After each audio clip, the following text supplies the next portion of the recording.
Can you folks hear me?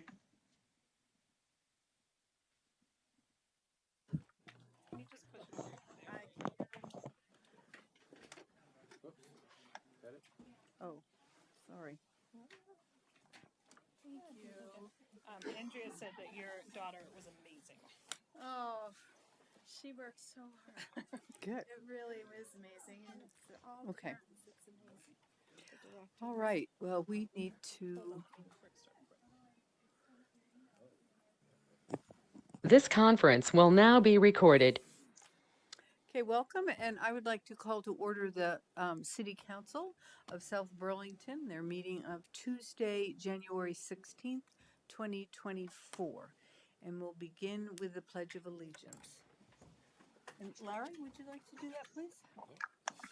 Pledge allegiance to the flag of the United States of America and to the republic for which it stands, one nation, under God, indivisible, with liberty and justice for all.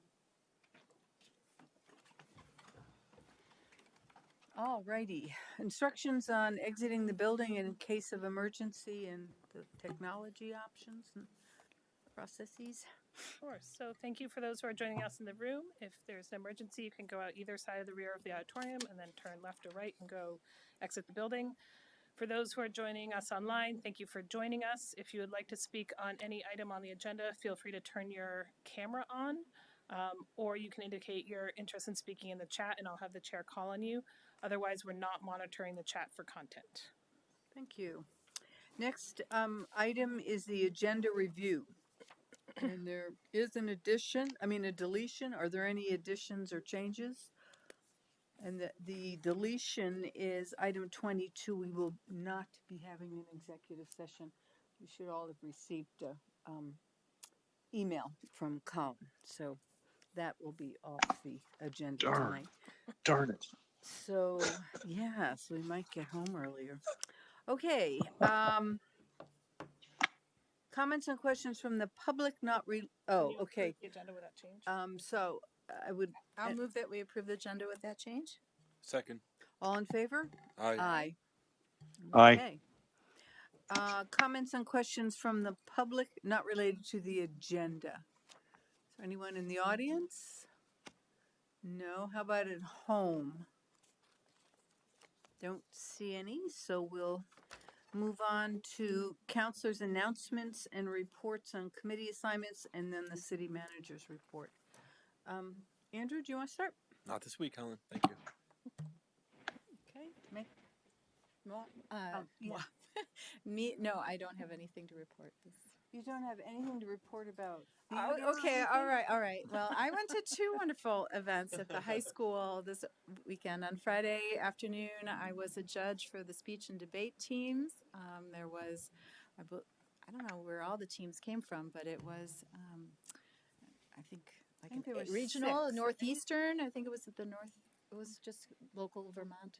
Maybe Well, I they can't had remember. Hartford. I don't know. I don't Yeah. consider that.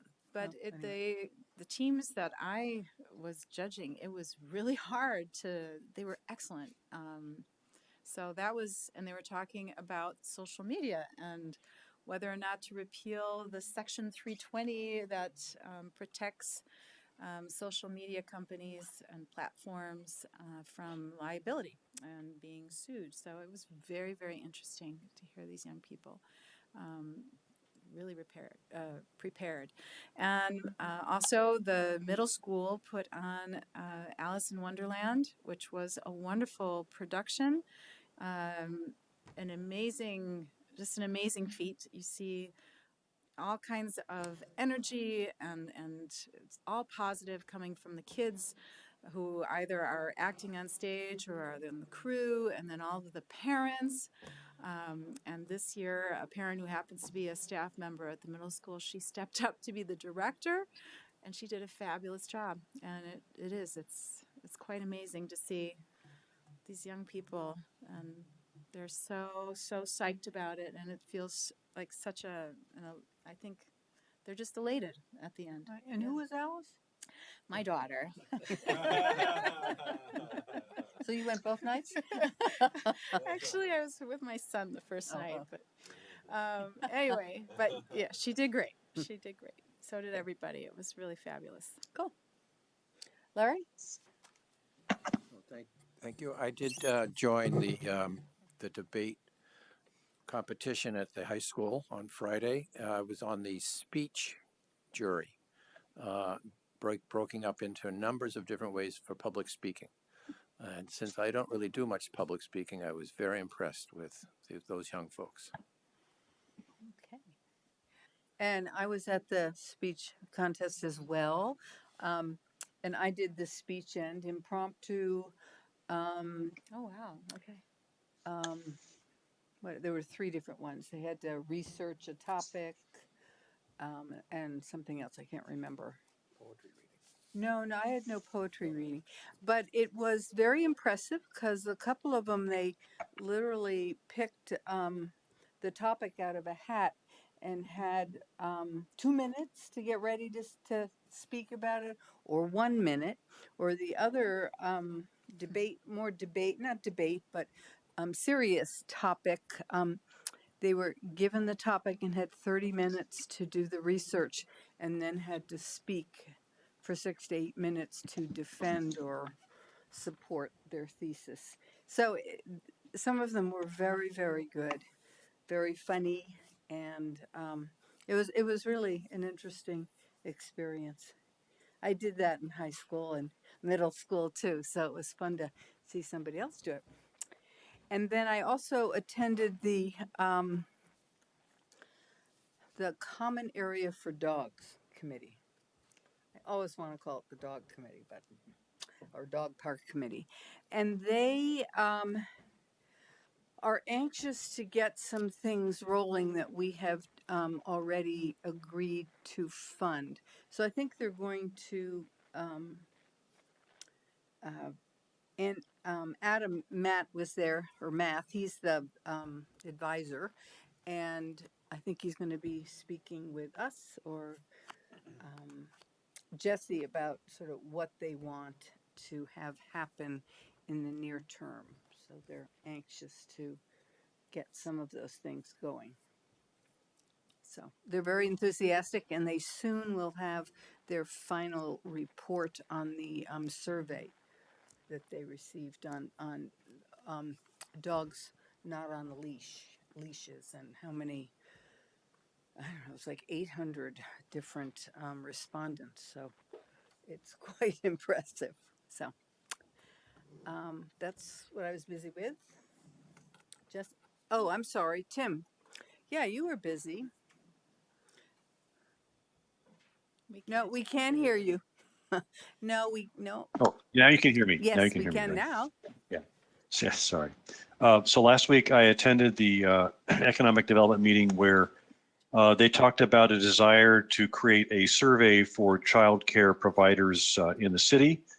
And also they had a guest speaker, but I had to drop temporarily from that meeting to attend a Burlington Planning Commission meeting where I heard that they are doing a large revamping of their neighborhood zoning regulations and may be rescinding some of the density requirements on small lots. I also then went back to the committee meeting, and they were talking about working on a comprehensive economic development strategy plan, something that's aspirational.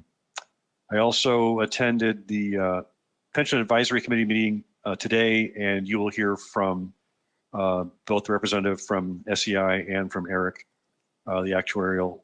I also went to Picard Circle and had a great tour I of did that too, in the yes. snow of Picard Circle, and we're going to wipe that street right off of the map. And then finally, I just came here from the Public Arts Committee meeting, and they'll be presenting later for a very nice piece of artwork that you hopefully have seen in your packet. Mm-hmm. Thank you. All right. Jaycee. Great, thanks. So a couple of updates from the team, many of whom are here tonight for the budget hearing. Just a reminder to the community and to the council that petitions to run for school board and city council are due by 5 p.m. on January 29th. Holly, the city clerk, will stay open, of course, until that time. We wanted to share that the staffing for our second ambulance is hired and on board and in the recruitment academy. That were able to hire two. We were able to hire two who are already licensed paramedics, which is a great advantage to the community.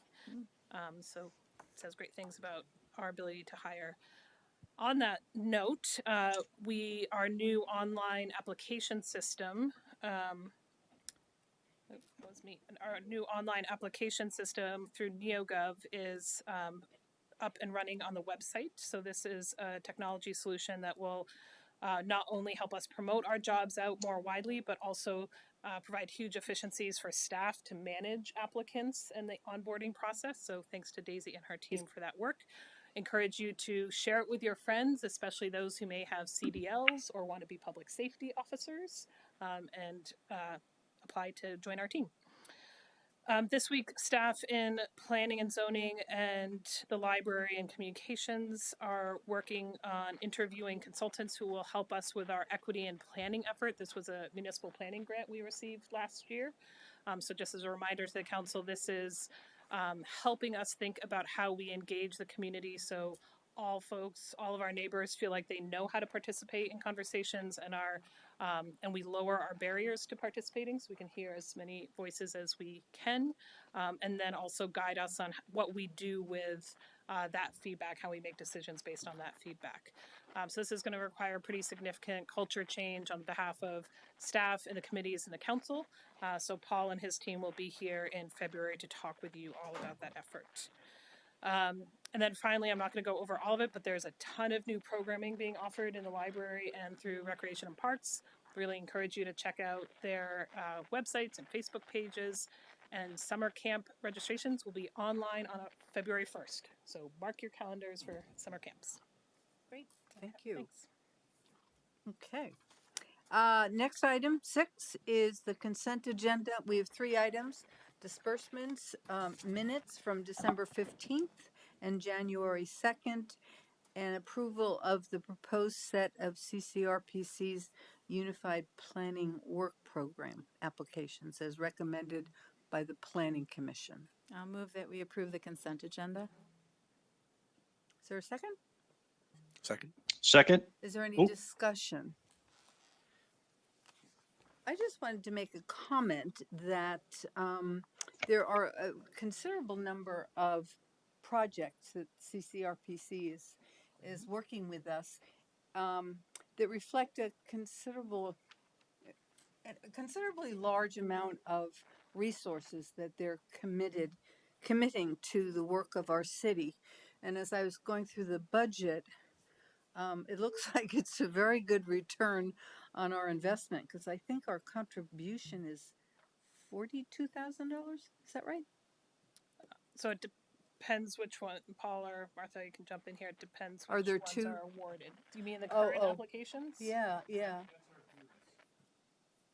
Is- Oh. Right. Yes, that's my point. So for $42,000 in dues, we had the opportunity to apply for, I didn't add it up, but I think it's several $100,000 worth of work, and they're usually quite generous with our community. So I think it's a little bit different than GMT, where we give a lot more money and probably don't get the same level of service in terms of our commitment. So it was nice to see. There's no discussion or comment. I'm ready. If you're ready for the vote, all in favor of the consent agenda as presented? Aye. Aye. Okay. Aye. That's unanimous. It passed. Thank you. Item. So we're gonna have some fun here for a minute. Yeah. Let's see. So looking at who's in the room, you could skip down to 16. Daisy, you want to be up first? The employee handbook. Okay.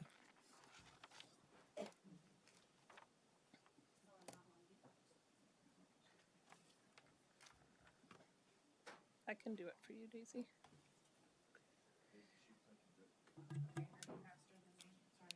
That's okay. Maybe not. Good evening, everyone. I'm Daisy Brayton, and I'm the HR Director for the city, and I am so very happy to be in front of you today to propose our revised employee handbook, and which is our policies and procedures. It's been a very diligent collaboration with lots of different people to get to this point, so I'm very excited to bring that to you. I did want to mention I'll be giving a brief presentation on an overview of the policies and procedures and some of the highlight some of the changes that have been made or the new additions that have been made. Per our city charter, the city council must vote to approve these rules and regulations, and I will be happy to answer any questions that you have, and will at the end request that you approve the policies and procedures. So Jesse? Just one quick clarification. So we're not necessarily asking you to approve them tonight. We're giving, it's a huge document, so we're giving them to you to consider. And you can approve them at a future meeting if you'd like. Okay. Thank you very much. Or we could do them tonight. Or you could. We don't need a public hearing. You don't need a public hearing, but I haven't warned it for approval. I've just warned it for Well, then we can't. receive and provide Okay. direction to staff. So we'll. Okay, very good. Moving on.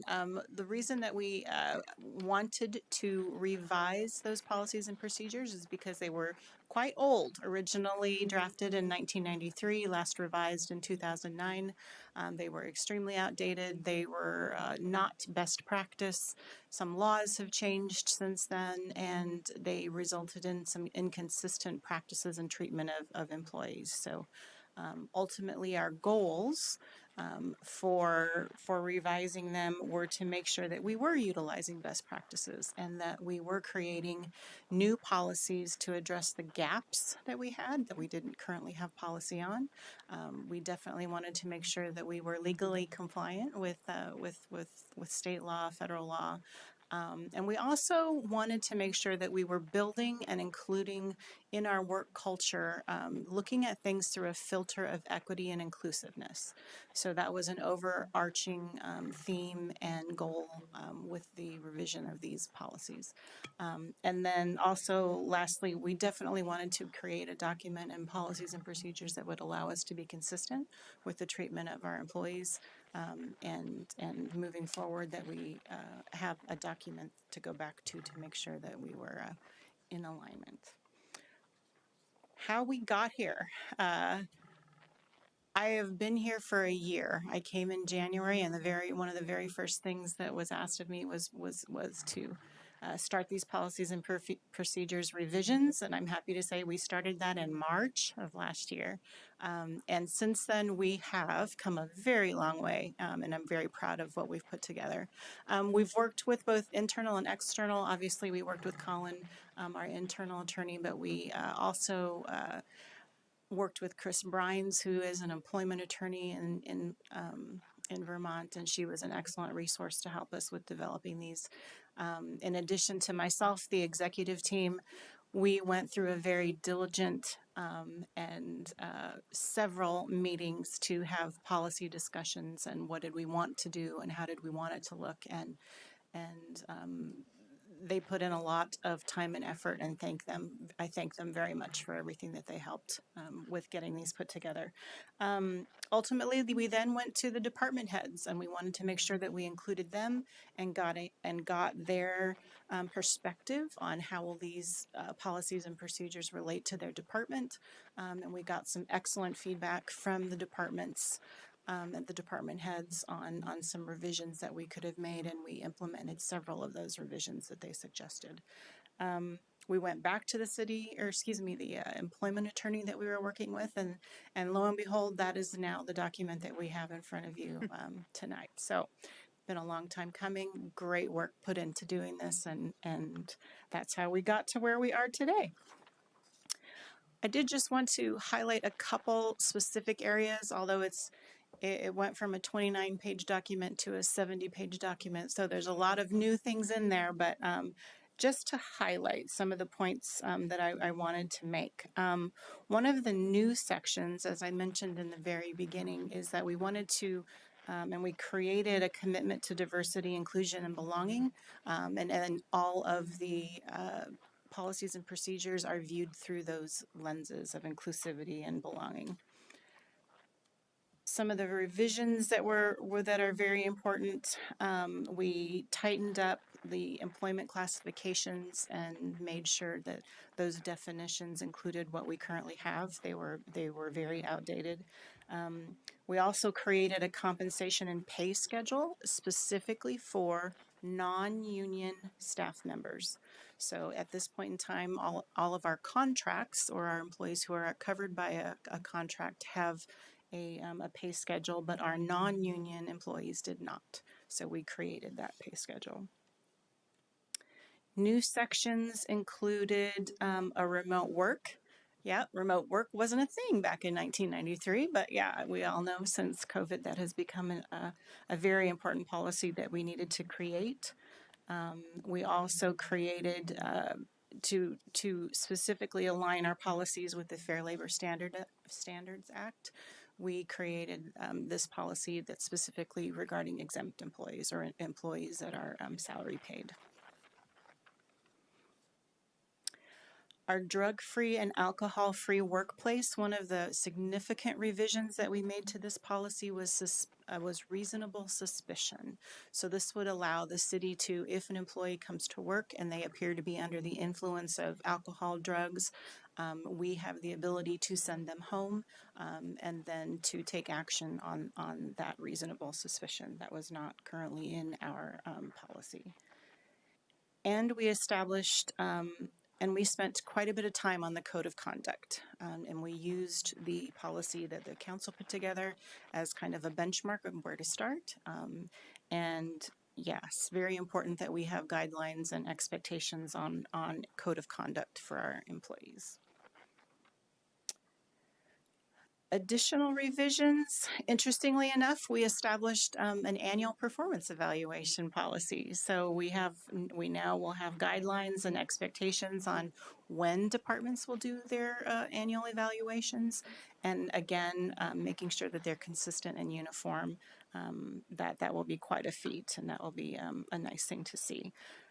New section that we created again, as Jaycee mentioned, we have a new applicant tracking system. The applicant tracking system will also include an onboarding module that we haven't yet implemented, but as Jaycee mentioned, we did our new online applicant system is now live as of January 5th, so we're very proud of that. The holiday section, we made some revisions to allow for floating holidays. This is addressing, so for example, if I am an employee who does not celebrate Christmas and I would prefer to take off Hanukkah or another day, this would allow the flexibility for my department head to make those authorizations that I could work at a day other than for 4 separate holidays. They could float them to use for other days. I do also want to make, I didn't point this out in the PowerPoint, but currently Juneteenth is not in our holiday schedule. If that is something that the council would like to vote on to add, that would be a financial impact of approximately $40,000. Can I just ask on the floating holidays? So if the facility is closed, are people able to come in and work? It would definitely be the decision of the department head. So it needs to be, and a good example of that, for example, would be the library. The library is usually, if they are closed due to a holiday, there's not a lot of someone can do when there's no patrons so yes, it would be up to the department to make sure that it's going to impact it in a positive way, impact the department in a positive way. And there are always times that you can have someone do work from home or do work that in an office, or separate from customer service. So yeah, it would definitely be up to the department head. We did address some changes in the vacation policy.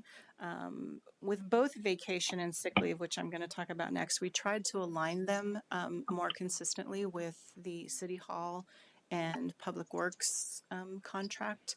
So the vacation policies would now have a maximum accrual of 400 hours. The sick leave policies, while I don't include that here, would have a maximum accrual of 600 hours. We needed to implement some changes to be compliant with the Vermont sick leave law. That's for part-time employees. If they work so many weeks and so many hours, they are eligible for a very small amount of sick leave, but we needed to make sure that those revisions included that. We also set some standards for a practice that, while not in writing, had been in practice, where individuals that retired could use their sick leave balance to pay for continued health care coverage. Contracts have recently removed that policy, and so we are doing the same for non-union members. One of the most significant things we did, and is now is definitely a best practice, is that we need to make sure that all of our employees, number one, sign a document saying that they've received the handbook, that they've reviewed the handbook, they plan to practice the handbook. Again, it's signing a receipt to indicate they've done that. In addition to the harassment policy, it's very important that all of our employees are familiar with the harassment policy, have read it, understand it, know what it means to be compliant with it, and again, sign off that they have done that. So that's my highlight with with some of the very fun things that we have done, and very important work that we did on creating this. So I would definitely be open to any questions. Well, it's very impressive. I ran two small organizations, both of which needed to update or create an employee handbook, and it's no small task. Absolutely right, and I will say, I mean, yes, I've done HR for quite some time. This one's pretty impressive. We did a lot of good work. It looks very putting this complete together. and well organized. Mm-hmm. Tim, do you have any? Yes. Yes, Daisy, thanks for the presentation. This looks like a badly needed update on something that's been around for a while. So that's really great work. You said that the employees have to sign a document saying that they've read the harassment policy. Correct. Right. Well, so the question is, do they have to take a test or an exam about what they read at all and pass with like 4 out of 5 or 8 out of 10 questions, or we do is it just that they have? We do not have a built-in test a test as part of this policy. It is definitely, so for current employees, what this will mean is that we literally will have to hand deliver the policies and procedures. We're going to have trainings for current employees. We're going to specifically review what the harassment policy includes. One of those things is we have to explicitly identify if you have and you believe you're or have something that you need to report. We are required by law to specifically identify an individual and their contact information. That individual is me, and we have to make sure that everyone understands if they have a need to report or have a complaint, that they can reach out to me. But yes, so the new employees, every new employee and new employee orientation will receive a copy and also sign those receipts that they've received the harassment policy and the policies themselves. And does the harassment policy talk about retaliation at all? Yes, absolutely. Okay. I figured it did. I just wanted to ask that question. And not tolerated. Yep. Right. Of course. Great of course, questions, yeah. Tim. Good. All right. Thank you. Can I? Yes. Daisy, you've done a lot of thinking already about training around the release of this handbook. Can you give a few sentences on that? Sure. Training is going to be very important because we have a lot of new policies, and we have a lot of changes to existing policies. So not only will it be getting this document in front of people, but we are creating videos that individuals can go and go to our employee portal and watch videos about specific, not just the policies and procedures in general, but or some specific policies and procedures. We're going to be doing some in-person training, first starting with the department heads, and how they will.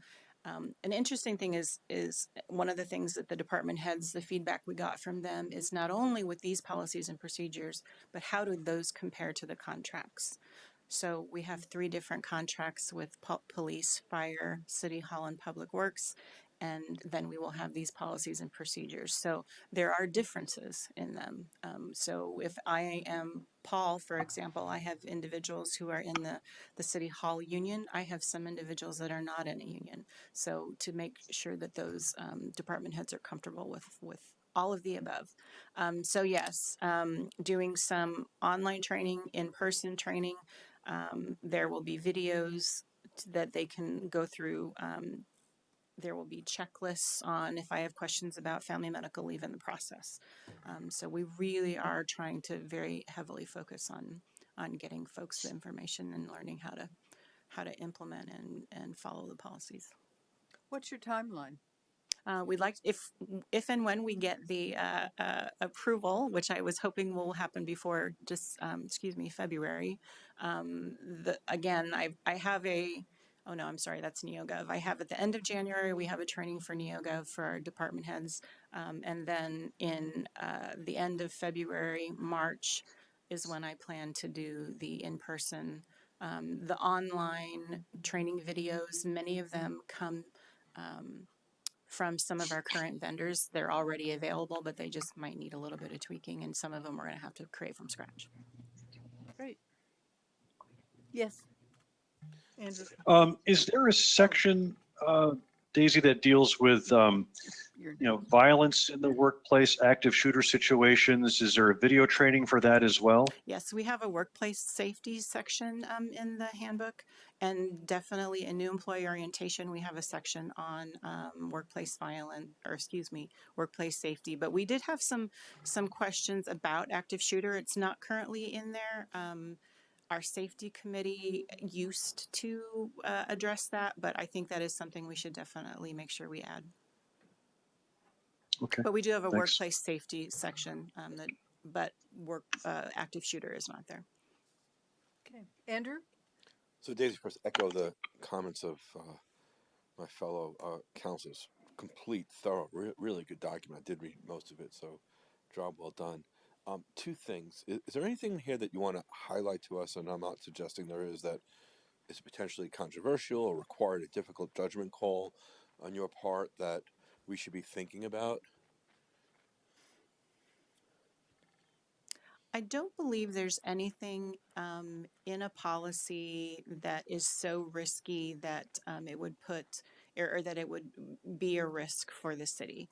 We did have a lot of conversation about what currently is happening in contracts with other employees, what is current practice, and we are putting a stop to some current practices that have not been consistent. So for example, the retirement, when an individual uses their sick leave bank to, so I have 400 hours of sick leave. I can convert those 400 hours times my hourly salary and come up with a dollar figure. I have $100,000 that I can spend towards insurance premiums. That's a little controversial, and some of the folks that we have recently in the past couple of years have allowed to do that. Effective July 1, 24, we are no longer going to allow that to happen. So that's the kind of thing that I might say might be a little challenging, especially.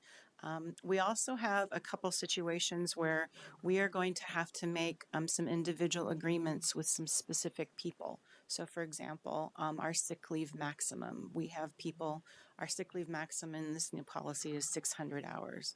We have some people that have 3,000 hours of sick leave.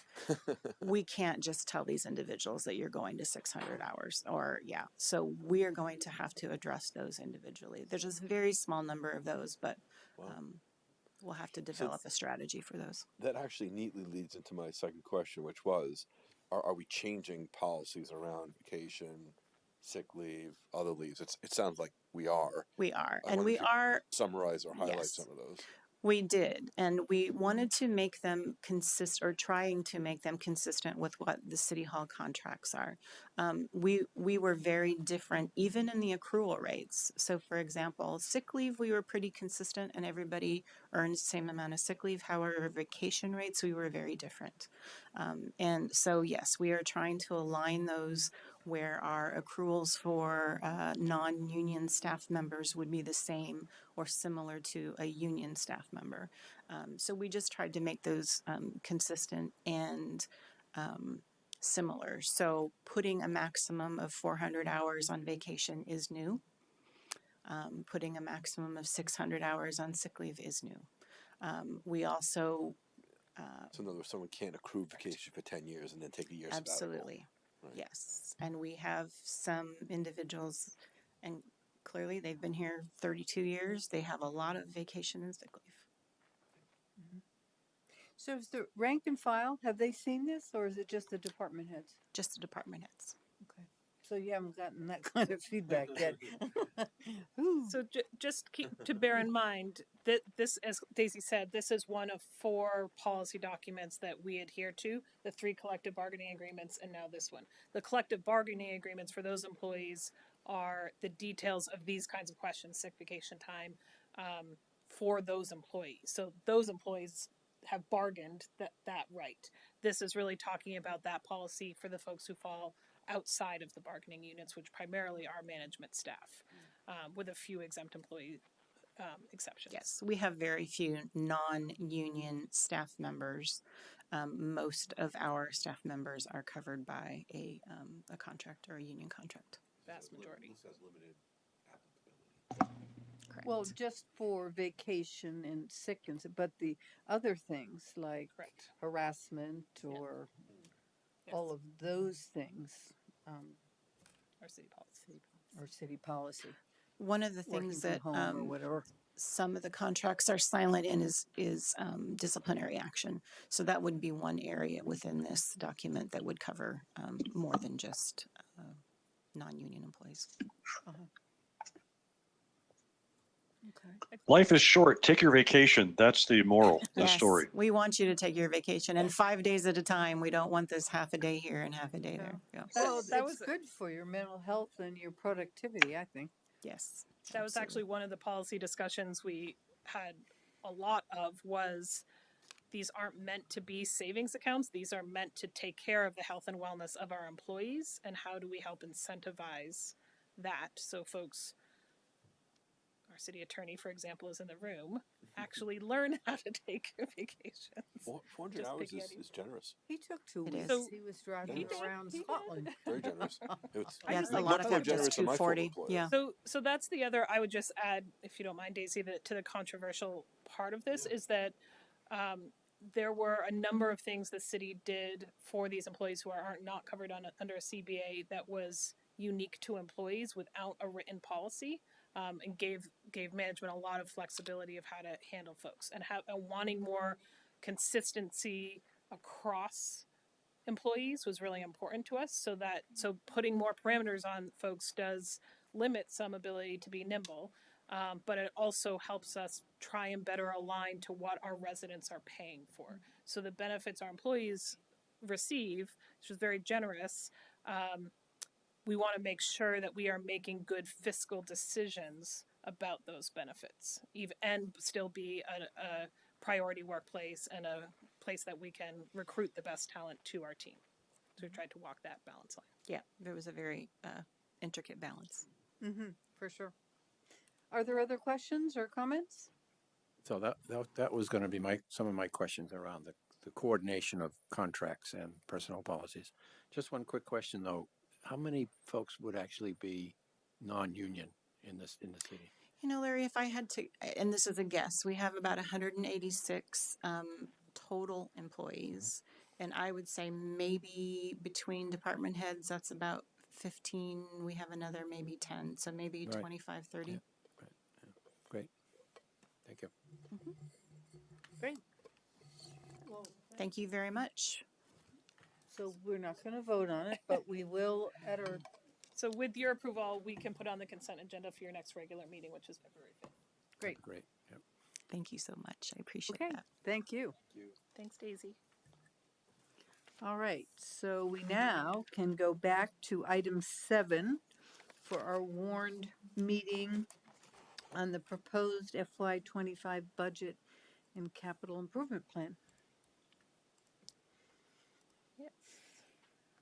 So I think you should open the public hearing, and then I'll do a quick presentation. Okay, so I would entertain a motion to open a public hearing.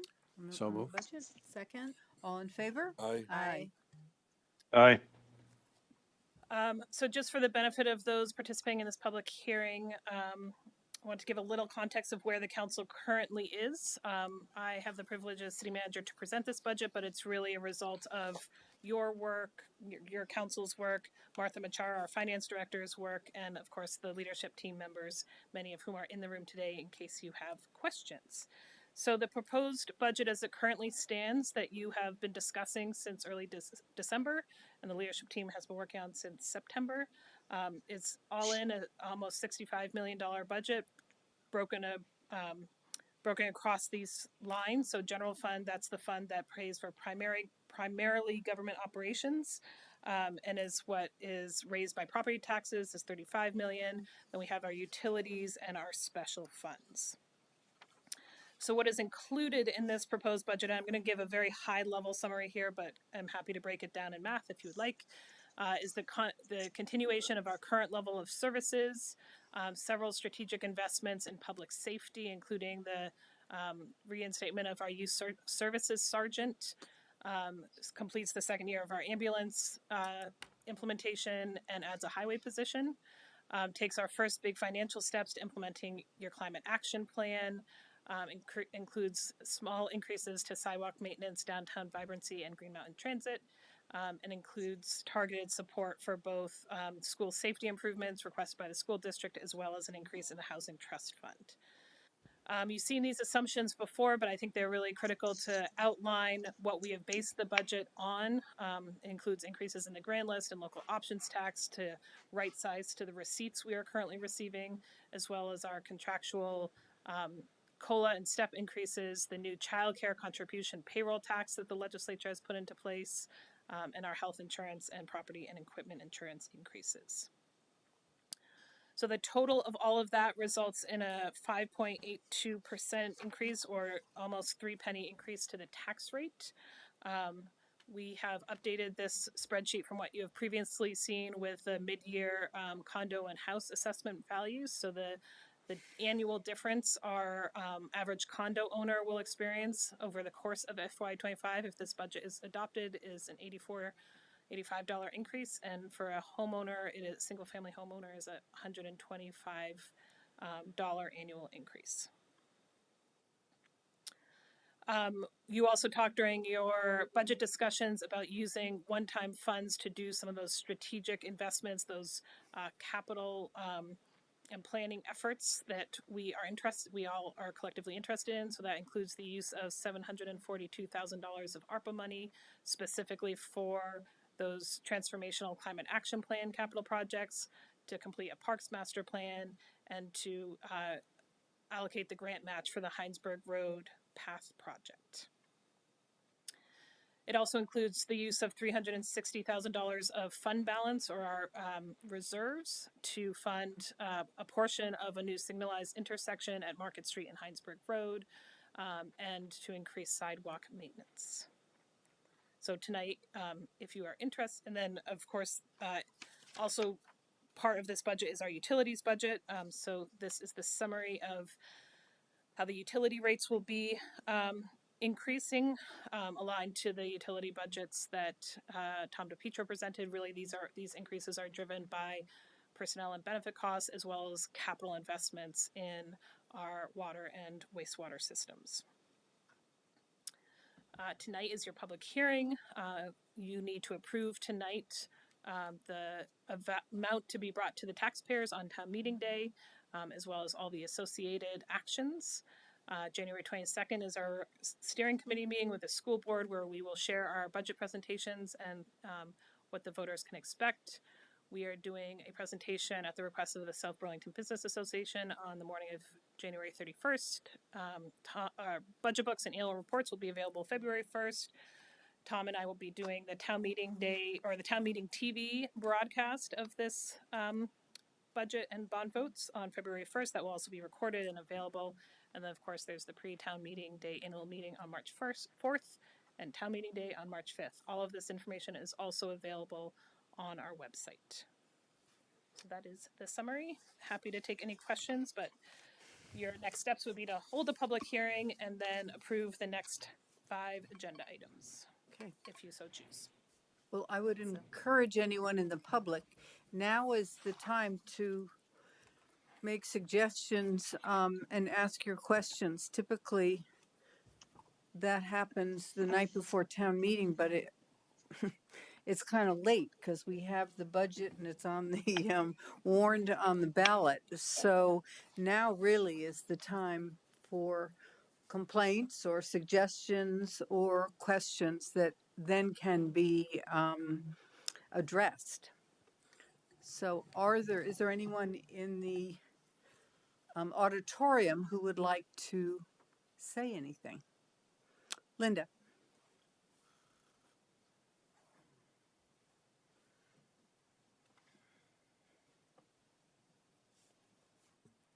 Here, I think I've got this going. Hi, Yep. Linda Bailey, Larch Road. Budgets are big deals, from the home budgets to the budget for a city. With the inflation that we've been having over the last while, everybody's pocket is getting pinched. Some of the things they are what a city is for: the roads, the sewer, the water, a library. All of these things are the good stuff that cities should provide. When budgets get tight, you need to look at what are wants and what are needs. I know that a big chunk that we will not see in the budget this year is for the climate action plan. I believe you're covering about 400,000 of that out of ARPA money this year, plus another close to 200,000 into the general budget for another staff person to work with it. Great, we're covered for this year on that. I'm assuming that you guys looked at what the cost would be of the climate action plan going forward before you enacted it. Would that be correct? We have some estimates for sure in the next 5 years, I think it goes out. Maybe a little bit longer. Through 2030 primarily. Yeah, estimates. 2030, so Yeah, and they show you what you put into it and what the climate benefit is that comes out of it, so that you know that it's worth the cost going in, is what I'm hoping you're doing. I would suggest that in light of future transparency, you make sure that people know that the climate action plans this year, the bulk of the costs are coming out of ARPA.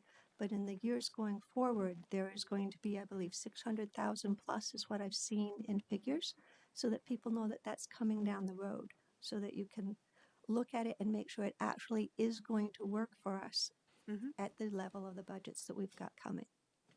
I think our concern, we share that, and I think the budget reflects how we thought it best to handle that, and that is hiring someone who can assist the city with looking at external funding for specific things in the climate action plan. Yep. So we're not kind of embracing the climate action plan and assuming that the entire cost is just going to be picked up in the general fund. Yeah, that's And what I think the transparency will be there. I mean, I won't be here, but other people will make it very transparent. When we apply for, have items that we need to fund, we don't hide where money comes from. So if there's a grant, or if it indeed has to be general fund, that's made very clear. Yeah. So that is our hope, and it's possible that some of our hopes and dreams for the a particular year for the climate action plan cannot be realized because of the cost. Good. But that's true of literally every part of the budget.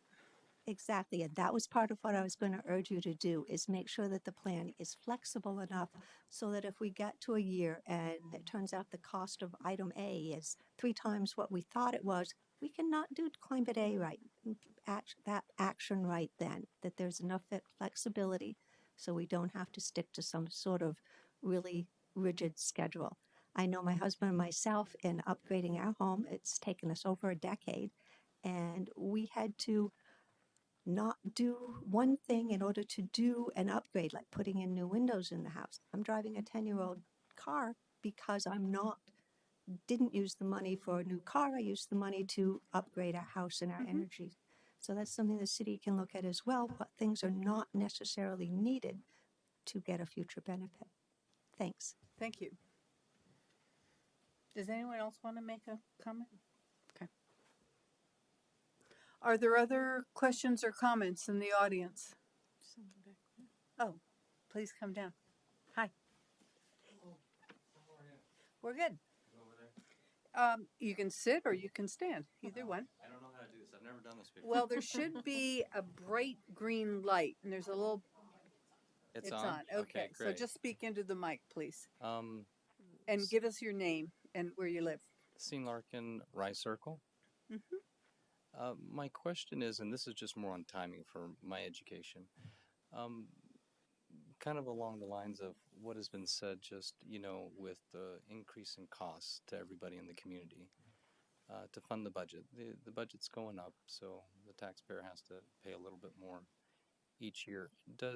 At what point during this process, if we wanted to say, hey, besides arguing like the merits of each individual thing we want to put into the budget, if we wanted to keep the budget flat, so there was no increase in costs, and we just had to make decisions of what would go in and outside of the budget, where does that happen in this process to where, if we wanted to do the Climate Act, but actually the Climate Act compared to something else, as a community we choose something else, or the Climate Act, doesn't really matter, but just to keep the budget level, do we do that before the town meeting, or is it at that point it's like we just vote down the budget or not? It's like an all or nothing thing. Like where can we kind of really play with that? If that's too late and I'm just showing up, before the party, or after the party's out. Clarify the question. Yes. When you say level in Like so, if actual dollars or Yeah. inflation adjusted dollars, or you're saying in actual dollars in level? actual dollars, That's your like question? so when you go in and say the average cost to somebody who owns a home or a condo, this is what they should feel,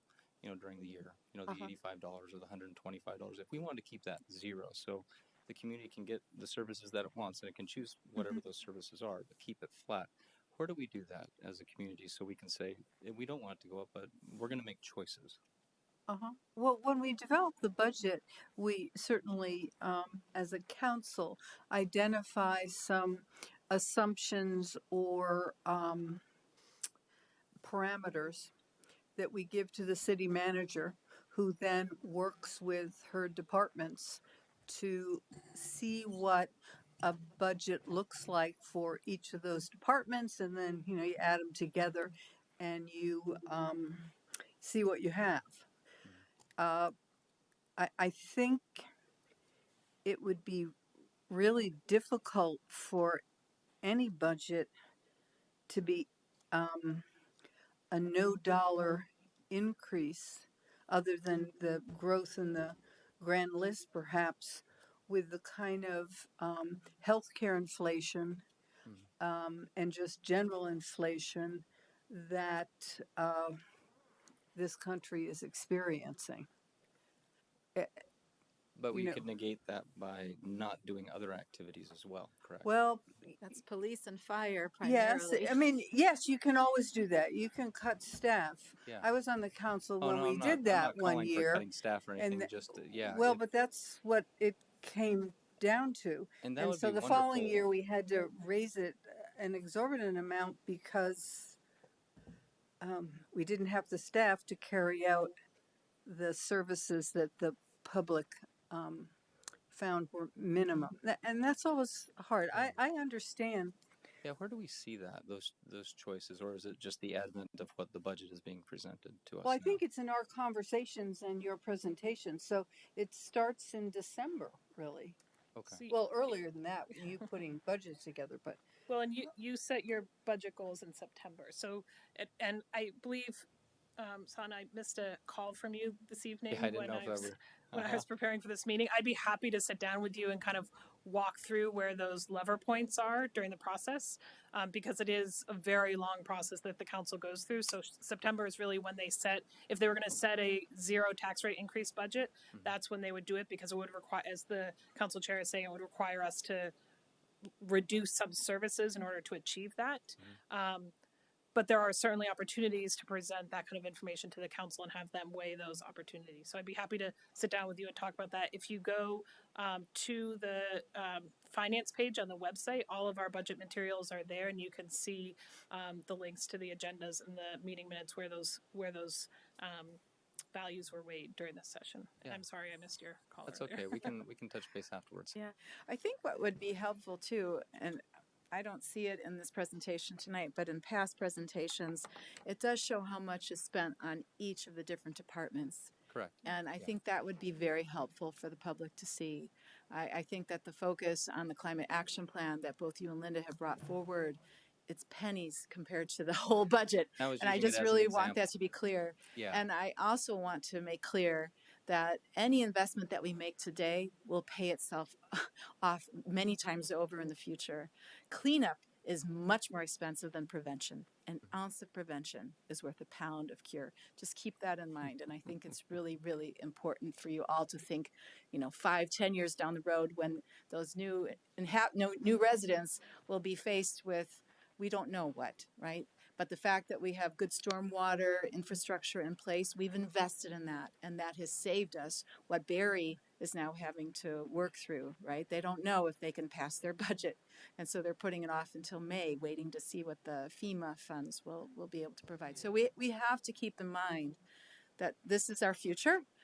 Yeah. And so every bit of investment that we make in order to ensure that our residents do not have to face, really critical, not only infrastructure challenges, but personal hardship challenges, because the city doesn't take care of everything. Yeah, no, I agree. Keeping that in mind is also part of the investment in South Burlington. And it's not about a specific program or anything that I'm talking to. It's more just the decisions The process, and how it yeah. goes through. Just because I work with a lot of people and they do enjoy our community and stuff, it's just really, really hard for them to get by. Uh-huh. And so just understanding how and when those decisions are made, so when we can voice our opinions as those are done, so it doesn't disrupt the whole system Well, at the very end. That would be great. I think next year we can think about ways to engage the public sooner. I mean, maybe you have public hearings a couple times, sort of an initial public hearing with what's the community interested in, what do they want more of or less of, and then see some Yeah, that would budget be interesting. rollouts and have that, because Yeah.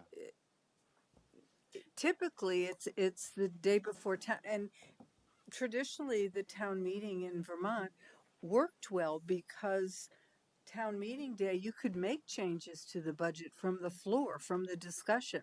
The public came in and talked about stuff, and things were cut and added, and then they voted. But we use the Australian ballot, so that's not possible.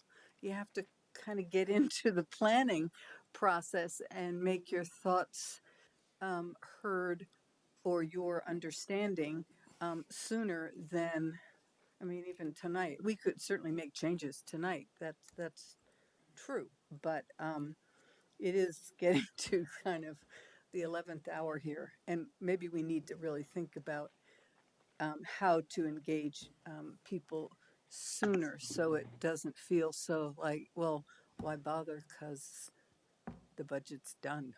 Although we did change it. We gave parameters, Jesse came back, and the increase was 8.2. And the council said that's too high. So we cut out some things, moved some things around, and got it down to 5.8.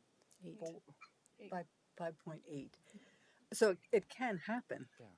And I'll take Jesse up on meeting Yeah. her Great. afterwards. But Andrew. thank you. Yeah, I mean, and just to give you some assurance to the integrity of the process, I also came in a bit skeptical right? And was, wanted to ensure that our dollars are well spent.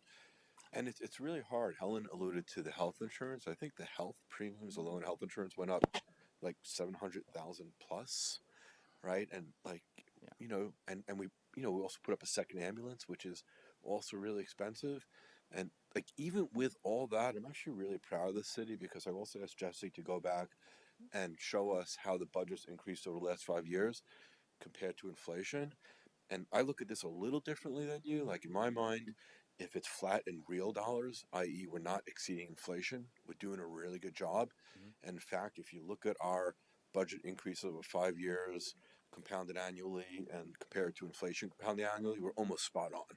So like we're just going along with inflation, and like you can't really do better than that because the city's costs are going up, at least by inflation as well. So. And with regard to income, there is income sensitivity in Vermont as well, right? So I really do encourage you to speak with Jaycee and to really get to the heart of your concerns. I'm not sure if it's the process or if it's the actual dollar figure or if it's, what we're investing in. But Awesome. Thank you. But I appreciate your interest. We should have more people who are standing there asking us questions. Good That would be questions. helpful. Okay. Is there anyone else? See, we won't bite off your head. Anyone at home? No? Okay. there's Bob. Oh, Bob. Britt. Hi, Bob Britt, Vice Chair of the Bicycle and Pedestrian Committee. I feel a little sheepish at this point with where you are in the process talking, but when the committee met last week, we discussed the fact that our request to add another $10,000 to the striping of the road striping budget, which hadn't been increased for the last 2 years. We thought it was worth coming back and saying, is there a place where we can get the 10,000 because of the importance of striping to road safety? It's nice to have great roads, but if they're not striped properly, the crosswalks and the fog lines like happen on Patchen Road, Allen Road, other roads this year, and crosswalks like the one out at UVM at the jug handle. It's just sad that since it's the most cost-effective way of gaining safety, it's just a shame not to try to find that money. And the committee was not looking to increase the budget, but we're hoping that there was a way to get it from another source. We had looked again at the 1.15 million that is being spent on paving and wondering, paving's nice, but it's great to have the lines so that bicyclists and pedestrians know where they should be, where they should cross, and cars know where they should be. So we thought that 10,000 out of that budget might not be a big deal. Also, I don't know personally the answer, is there an allocation like was done for rec path maintenance that can come from the surplus, which you're going to be doing the resolution later tonight. Mm-hmm. So, okay. What say you, I guess, is the question. Well, thank you. Yeah. My understanding is that is it 1.5 for paving? 1.15 was really what the bid is for Dorset Street. So, but I don't know if $10,000 out of that would make it not happen, or Well, we had asked if there Tom is that any question. flexibility. We had asked. I mean, I asked Tom that question. His answer was that's what he. That's the budget. Do you want to have staff response to this? Sure. Yes, please. So Martha or Tom, you guys, Tom's online and Martha's here in the room. Jump in if you would like. So 2 points to Bob's request. One is the paving money this year is all for that last phase of Dorset Street. It includes the striping as part of the paving budget. Paving budgets always include the striping for the line for the roads that are being repaved. So some striping is accomplished through that line. Staff did have this conversation about looking at the striping operations budget line, which is outside the capital budget. As you noticed, it is level funded from last year at $40,000. We only spent $34,000 this last year as a result both of priority projects and also availability. As you all know, we're trying to figure out how to increase that availability of contractors to do that work. So we felt like this was an appropriate, fiscally responsible recommendation to bring, and Tom can jump in more. You absolutely have the ability to use fund balance to fund an additional $10,000 of striping next year if you would like. Doing it that way also enables us to, if we don't spend it for whatever reason, it stays in fund balance. So that might be a path forward. Martha or Tom, anything you want to add to that? Tom. I turned my camera on to say, Jesse, I think the same things you were about to say, confirm that the paving is for Dorset Street Phase 4. And certainly if we had more budget, we could get more line striping done. But my big concern is the contractors, again, that are available to do it. My staff and I have had a meeting scheduled 3 different times to figure out ways where we can make that contract more attractive to perhaps folks, not just in Vermont, but more regionally. And so we still have to get together and do that. So that'd be the only thing I would have to add to what Jesse said. Tom, have you thought to contact the airport to see if they have a line striper? It isn't, I mean, it's used a lot, but not every moment of every day in the striping season. I don't know. I did. I'll follow up again because I didn't really hear back, but I will. I'll reach out about that again. Well, and I have a commission meeting tomorrow, Wednesday, so I will bring it up as well. But I think if you call, we might be able to find a striper. That we still need the money because I don't think they'd loan it to us, but I don't know. So what's the thinking? Is anyone interested in upping it 10,000 out of the fund balance? So if they can't find a striper to stripe it, it stays in the fund balance. Sounds reasonable. Yeah. I mean, Bob, part of your email to us mentioned that at some point you were told that the city really needed to spend 80 a year in order to get the striping to where it needed to be. Just can you expand on that a little bit? I mean, because if that's the case, then yeah, I mean, I would be in favor of moving toward the number that we need.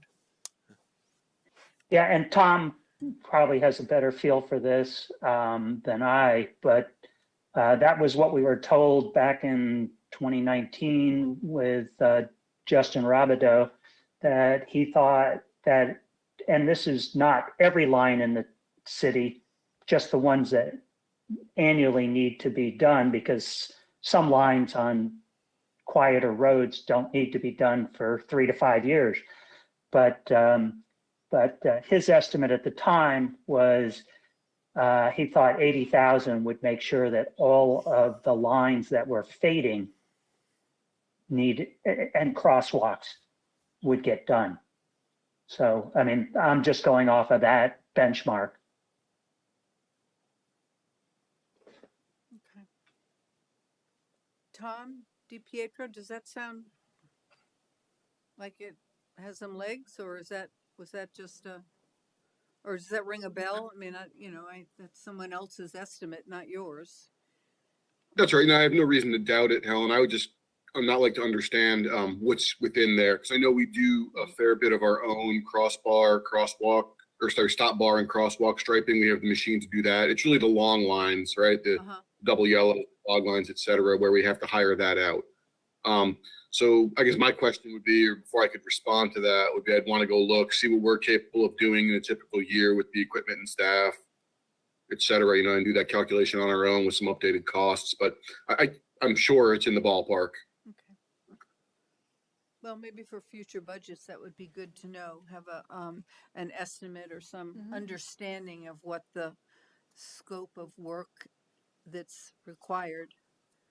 I mean, we certainly have that with paving. We never do it all, that's for sure. We could spend 300,000 and pave, not get it all done, but get more done. So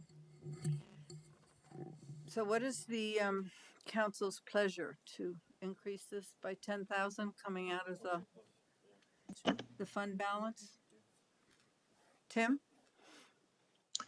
That sounds good to me. Okay. Well, since we're in a public hearing, we can't make and can't do an action. Can we have to get to the public hearing? Okay. All right. So we'll take that up when we come out of public hearing. Bob, it sounds Thank you like very much. there might be a place for that. Thank you. You're Appreciate welcome. it. Are there any other thoughts or comments? All right. I would entertain a motion then to close the public hearing. So moved. Second. I just one thing to say, Oh, if that's sorry. all right. Yes, absolutely. Just in the Hi, nick of Mike time. Cohen. I live in Laurel Hill. This is my first time to one of these meetings, and to be honest, I had no idea all this happened in the background. So I just wanted to say thank you for everyone. That it's just incredible that you guys are all working on this tirelessly to kind of come together to make our community better. So I just wanted to say thank you, and I'm going to try to join these more often. Great. Awesome. Good. You could also run for city council. Yeah, I've got three enough little to kids do right now. now. Yes, right. I know. Yeah, screaming upstairs, You're but probably- maybe if I bring them with me. Yeah, exactly. You just bring your kids to the meeting. Yeah, perfect. Yeah, we'll get a lot done. Well, a little daycare in the background. Okay. Thank- Beds with it, because we. All righty. Well, thank you. Okay, so are you ready for that vote now? To come out of public hearing? End it? Okay. All in favor? Signify Aye. by saying aye. Aye. Aye. So we are All right. back into the meeting, and we can, I guess, move to number 8. Consider the proposed budget, capital improvement and enterprise fund budgets. I'd entertain a motion, I guess, to increase the. So could I make a Yeah, recommendation? So how we've done it this year is separate out all the different actions. So Oh, 8 so is we need- about approving the resolution for the general fund, enterprise fund, and capital improvement plan budget. Then you have the town meeting day warning, then the resolutions for ARPA and fund balance, and then the utility Okay, rate so resolutions. we'll wait till we get to the fund balance. And I would recommend, let's table the fund balance one until the next meeting. We'll put it on the consent agenda, but it will let us update the numbers in that resolution. Oh, with an okay. action. Yep. All right. So, item 8 then is, we need a motion to consider the proposed budget. So I'll move that we move the proposed fiscal year 25 general fund, capital improvement plan, and enterprise fund budgets to be sent to the steering committee And the voters. voters on town meeting day 2024. Second. Is there any further discussion? All those in favor signify by saying aye. Aye. Aye. Aye. So that is unanimous. Great. It's always So nice to have unanimous budget. Thank you for that. Thank you to the leadership team and Martha for building it. I would also say this is usually the biggest thing a city council does in a year, that one vote. But but this month, I think you may actually have a bigger vote with adoption of the city plan. So well done on your second largest vote this month. Okay.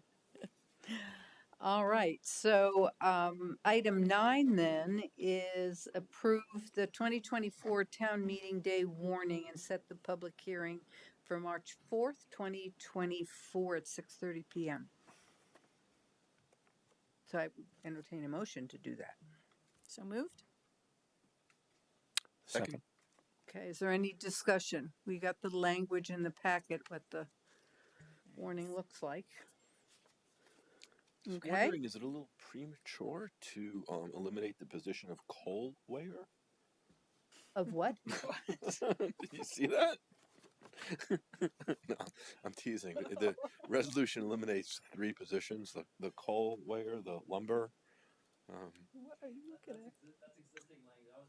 It's part of the climate action plan. The coal and lumber. I'm teasing. Yeah, just Okay, so we have a motion. Was it made and seconded? Okay, are you ready for that vote? Okay, all in favor of approving the town meeting day warning and setting the public hearing? Signify by saying aye. Aye. Aye. Aye. So that's approved. Great. It says the offices of fence viewer, weigher of coal, and inspector of lumber shall be abolished. Yes. Well, we don't do any of those anymore. But remember, good fences make good neighbors. Yes, this is true. It's not that we don't have fences. We just tell everyone they have to be white in a certain height. Item 10, approve the resolution 2020, number 2024-05 on the allocation of the American Recovery Plan Act, the ARPA funds to support the FY25 budget. Martha, do you want to come down and go over that, or does I guess we probably should, right? Or is everyone familiar with it enough you don't want to go over it again? We've gone over this quite a few times. We still haven't spent all of it. Yeah, that resolution is just to approve the amount of ARPA fund revenues that are in the budget. And the project listed in there are the climate actions projects that are being funded, 417, plus the 2 project park master plans and the shared use pass allocations. Okay, is there? Helen, can I just mention, just for the public, what this entails? Because Sure. there's just so much discussion of what are pretty small amounts of climate action, right? We're installing charging stations, we're replacing windows, we're weatherizing. And I would hope and expect, honestly, that a lot of those things pay dividends in the future and maybe even almost pay for themselves. So, and it'll be interesting to know that. But these are relatively small dollars, doing sensible things. Right. If I can speak to that. Linda Bailey again.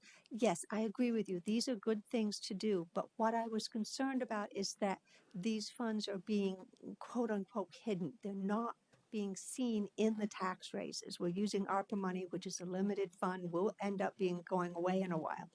And it's not just these things in the climate action plan, but anything else that is a want rather than a need. When pockets get tight, you have to tighten the budget somewhere. And I just wanted to make sure that this is known and is being looked at. Thanks.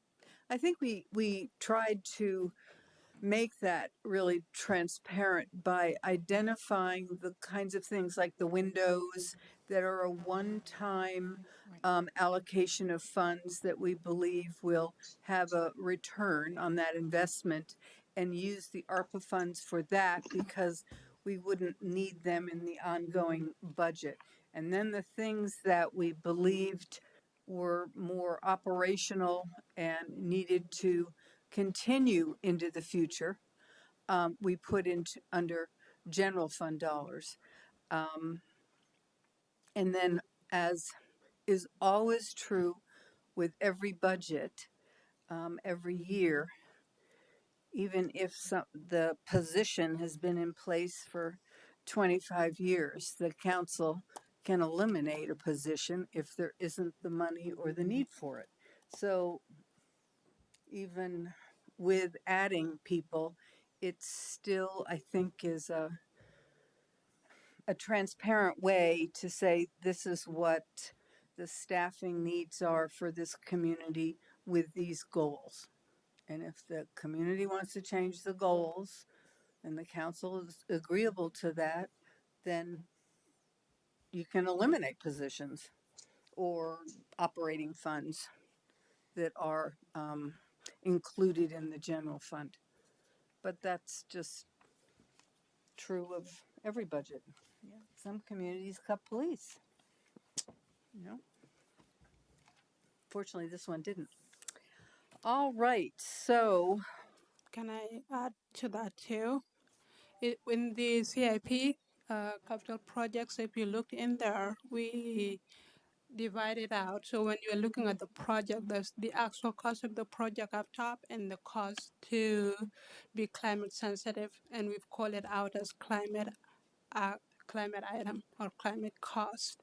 So when you're looking at those projects, you are able to identify which projects are actually climate and which projects are the regular project that the city would have to undertake as a regular process of running the city.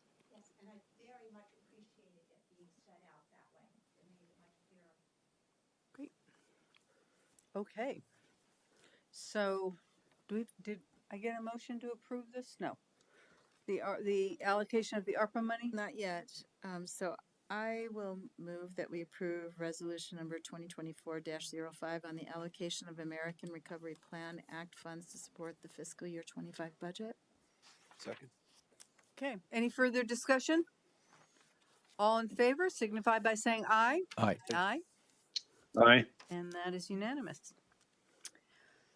All right, we are going to table then item 11 because that's the allocation of the fund balance We'll bring that back to you on the 5th. with the additional With the additional 10,000 for 10,000. the striping.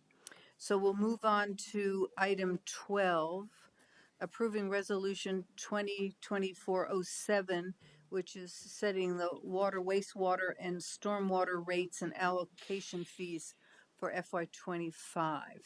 Those are also, yeah, come on down, Martha.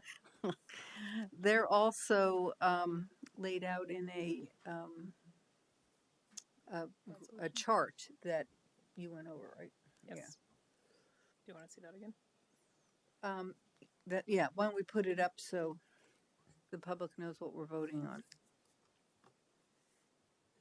I mean, we're voting on the language, but this is the resolution puts these utility increases in language that the public votes on.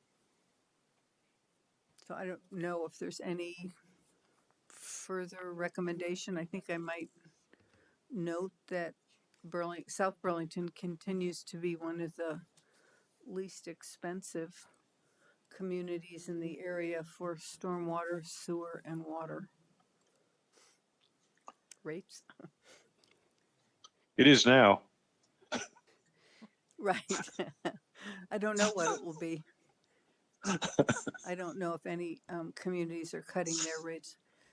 Martha. Yes, so the rates as projected are to support the budget, FY25 budget, as you've looked at before. What is new in the resolutions that's out of that is the allocation fees that the council has looked at before in the past, I believe late last year. And we are proposing to, as you approve these resolutions, the allocation fees begin with your approval tonight. Okay. So that is, thank you for calling that out. That is a significant difference for this resolution. Obviously, the utility rates go into effect the first of the fiscal year. The allocation rates would go into effect now to capture the growth that we would experience in the next 6 months. Can you describe the allocation fee again? So that's for new development? Yes. So when new development comes online, developer pays what, a one-time fee based upon anticipated demand? Is that how it works? Hey Travis, can you show the cameras because Tom's back on too, please? Thank you. Tom, you want to answer that? I can, yeah. So the two different allocations we have are the water and the wastewater allocation. So that's to help pay for future growth. So if somebody needs to connect to our water system or our wastewater system. It's basically the cost of those gallons. In this case, I'll use drinking water. So the gallons of water that what do we think it would cost to kind of build those in the future, so that when it comes time to build the next water tower, we have the last one paid for or some funding in place for the future one. It's a gallon. Those estimated, and the reason I ask because, like, have we been getting it right? If we've been getting it right, I guess I would have expected our utility rates to kind of like go up, say, in line with inflation, not 9%. And so, are maybe those allocations too low? Like, how do we estimate that? Tom?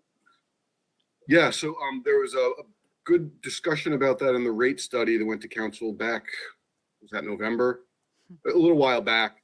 In any case, to cut to the end, Andrew, it was determined that our rates are currently too low, and that the water rate should be closer to $10 and the sewer rate closer to $20 per gallon.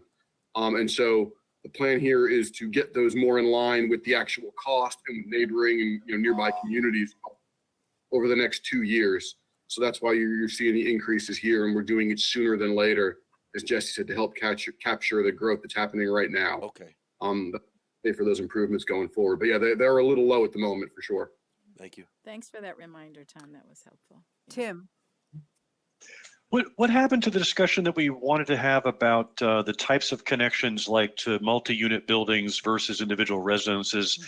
Is that not included in this new rate, or is that a future discussion item for how we develop rates per buildings? Or remember that discussion we had where if you had a 4-inch pipe going into a building and we didn't think it was fairly distributed in the cost in terms of the building? Yeah, Tim, we can have that discussion at any point. Council would like to have it again. It kind of got, I don't say overshadows the right word, but we moved into the budget discussions. And the spreadsheeting that I did to prepare information for that discussion, it was quite a bit. And I didn't want to be in a position where we had to not only talk about the complex budget, but also a complex way of determining utility rates. It didn't feel like the right time, so I've not come back to you with that yet. But certainly, when council's ready, I'd be more than happy to have that discussion if you all would. I really do want to have that discussion when the time is right. Thank you. Okay. So are you ready for adoption of this resolution? Or approval of this resolution? I guess it's the community that adopts it. So I'll move that we approve resolution number 2024-07, setting the water, wastewater, and stormwater rates and application fees for fiscal year 25. Second. All in favor? Aye. Aye. Aye. Okay, it's unanimous. Okay, moving on.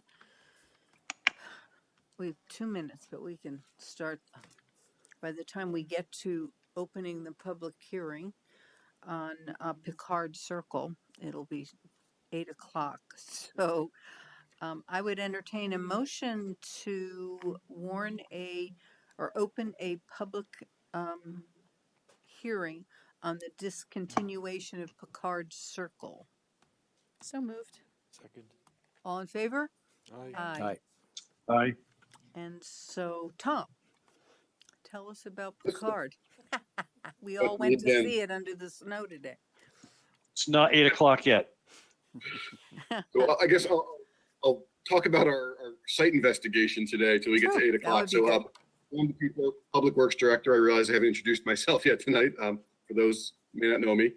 Yes, so today, in line with the state statute for discontinuance of a road, we had a quorum of council members come out to Picard Circle, which is off of Airport Parkway, kind of near Kirby Road Extension. And so we took a look at the area. It was just us. No members of the public showed up. We did advertise it, and we did notify abutters, the only abutter being the airport. And so the background here is that in 2009, well, so I guess going even further back, Picard Circle was a residential street, but all of the homes were purchased and removed by the airport. So it was just sort of a road with nobody living on it any longer. So in 2019, we decided to remove the road and put in a really great and a large stormwater infiltration project for that area. So the project was a success. It's in place currently. I was contacted last year by folks at VTrans who do the mapping. They create the state highway maps everywhere in the state. And they asked me what was going on with Picard Circle. And they pointed out in statute that we had to go through this process to discontinue a road. So that's what we're doing today. We're just cleaning up that paperwork so that VTrans will be able to remove that road from the maps. So the road will be discontinued. The city will retain the right of way, kind of retain the property and ownership, because that's where the stormwater treatment facility is. And so I think our next step here would be to take any public comment or have a discussion with any member of the public, and then pass a motion regarding the discontinuance. All right, is there any comment from the public? I mean, the road is gone, it's just grass, but to make it official, is there anyone online? Nope. Okay. Me, yes, there are people in my database. Well, right, okay, so it appears as if there are no public who wish to speak, so we can close the public hearing. So moved. Second. All in favor? Aye. Aye. So Aye. the public hearing is closed. And then we can move on to item 14 and take action to discontinue Picard Circle. Is there specific language? I don't know. I may not have provided specific language in the motion, but the motion would be just to discontinue Picard Circle as a public road, but retain ownership of the property. So moved. Second. Any discussion? I do have just. Yes, Oh, just a yes, simple we piece have- of, yeah, so I just want to review the, can you hear me? The current Yes. status of that property. All the former residential lots are owned by the Burlington International Airport, right? That's correct. And they cannot build any residential buildings on that land for at least, what was it, 20, 25 years? Is there a number on the number of years? 20. Well, Does anybody know? it's after a change in airport operations, so it would be 20 years after that. But we still own the road, so that just has that even though you can't see the road, the land where the road once stood is ours. So is there an easement for that road, a legal document for it? Yes. Okay, but there's stormwater underneath it right now, so you can't really, you wouldn't want to put asphalt on top of it, right? You probably could, but it's just green space right now. Yeah. This particular system, you probably could, Tim. It's pretty deep as well, so. Yeah, our Well, paving where is it budget wouldn't receiving hold its that, input? though. Where is the input water coming into the system? Just from the soil above? No, it's from Airport Parkway and a little bit of okay. surrounding roadways, kind of rooftops adjacent. I didn't go back and look up all the old stormwater project information, but I know it's on the stormwater utility website, kind of drainage areas and Okay. things. So there are conveyances from other sources to bring the water to those particular infiltration devices underground. Okay, it's not like Big just, area. okay. Yep. Okay. Is I was just anything trying to from think the ahead about airport? contingencies in the future Yeah. for something strange that might happen, after we're not around. So, Okay. but this is fine. I have no problem with this. Larry? Thank you. I was just wanted to point out how much the mature trees that are on the property. And there's, I'm not sure that this corner of Airport Parkway is actually part of the airport's plan for its public park. I could be wrong about that, but I think it's a little off away from where they were planning on proposing it. And I think it's just really nice, a nice area now for public use, if there was any other kind of public use other than building. But the trees on it, as much as is evident in most of the area in which the airport took control, the mature trees are quite nice to maintain.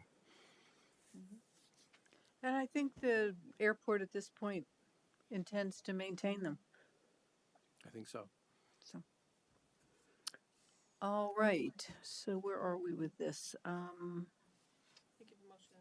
Okay. So is there any other discussion? All those in favor of discontinuing Picard Circle as a street, signify by saying aye. Aye. I Aye. That passes. Great. And now we have, let's see. Item 15 is receiving and potentially approving a recommendation from the Public Art Committee for a piece from Mormon. Is that how he pronounces it? Lowe at Jaycee Park? The Public Art Committee is going to present this, or Alana represent? Who's presenting? There's Oh, Penny. Penny. Okay. I'm here. I'm here.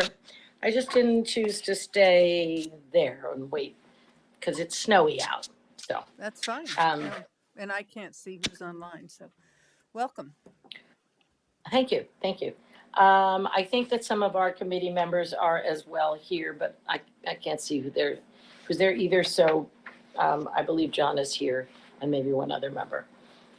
Yes, I guess I am presenting it. I wasn't sure, but I guess first I'll ask and double check. Have you all had a chance to look at the artwork and the little Vimeo piece that was provided by it's Clay Mormon and Phoebe Lowe. That's the name of the team. So that's one thing I wanted to be sure. Okay, great. Because otherwise Alana said she could. Video, a actually. Vimeo, but I mean, saw there was the the bunch of deck. pictures. Yeah. yeah. Oh, okay. Well, there's a video I thought that was accessible for you all, but it basically shows how the light would go through that sculptural piece. So, no, we didn't see that. Okay. Alana, is that something you can try to show them, or is that too complicated? I'll continue talking, and Alana can decide if she can get it for you, so that we don't waste time.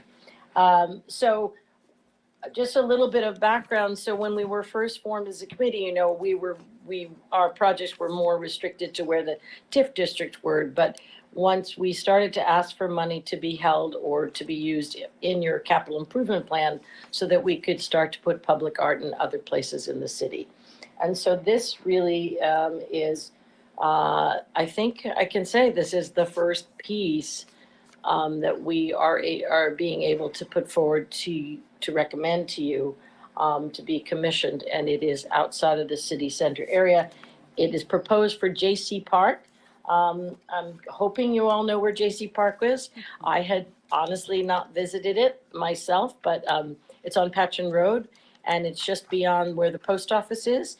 And it used to have, I think, a building for the Jaycees on it, if I'm not mistaken. I think that's how it got its name. And we started this process back in 2022 with a request for proposals, received a number of proposals, but the one we brought forward was this one from Clay and Phoebe. It is about 7 feet tall, if I'm not mistaken. And I can tell you that we've seen some of their work in real life. John and I went down on New Year's Eve to the waterfront where they had a installation of smaller pieces, a couple of 4 lighted smaller pieces, one of which was in character and feeling similar to the one that they've proposed for us. And it was well made and looked very sturdy and all that. So we were happy to go and see something of their work in person, because up until now, of course, it's been drawings and videos. So, and the other piece to tell you is that it's taken us, you would have had in your packet, we had a public period for public comment. And most of the comments were positive. They're never all positive.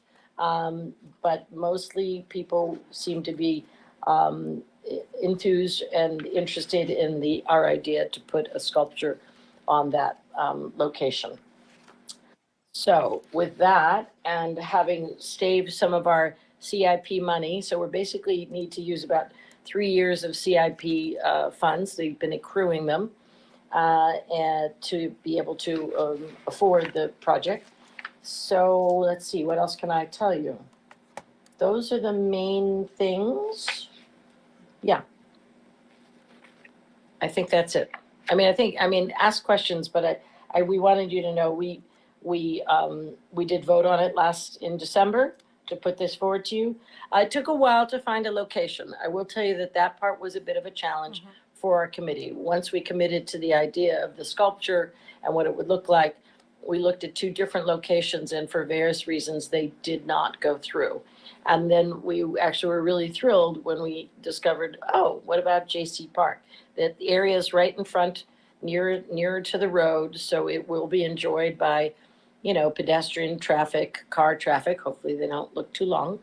But it will be visible from the road, and that is a spot there where it will get good light.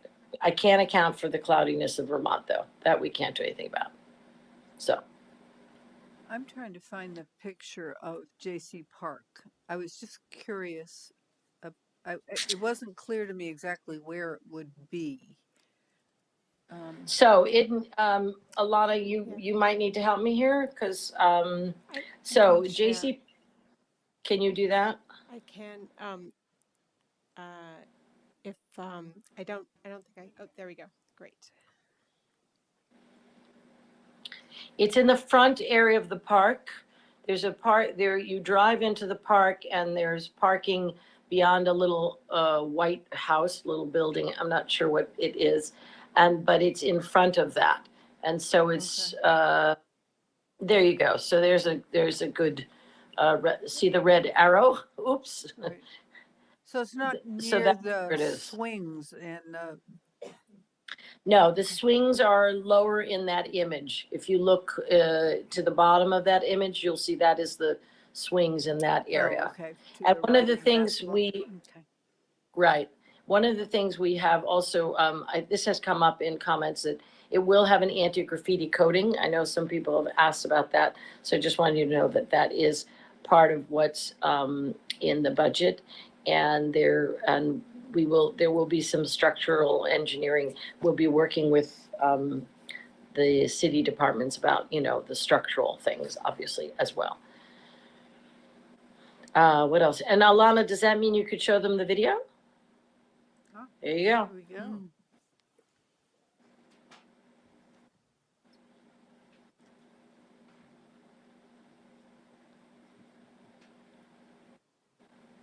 Oh. Sunrise to sunset. Right. So, and we do think it'll be a nice addition to that area, and it puts something there that, you know, that is a part of town that probably doesn't have as much of that type of thing going on. So we thought it would be a good location. Okay. Yes. It looks like people can walk between the different pieces. Is that right? No, not at all. no, Okay. no.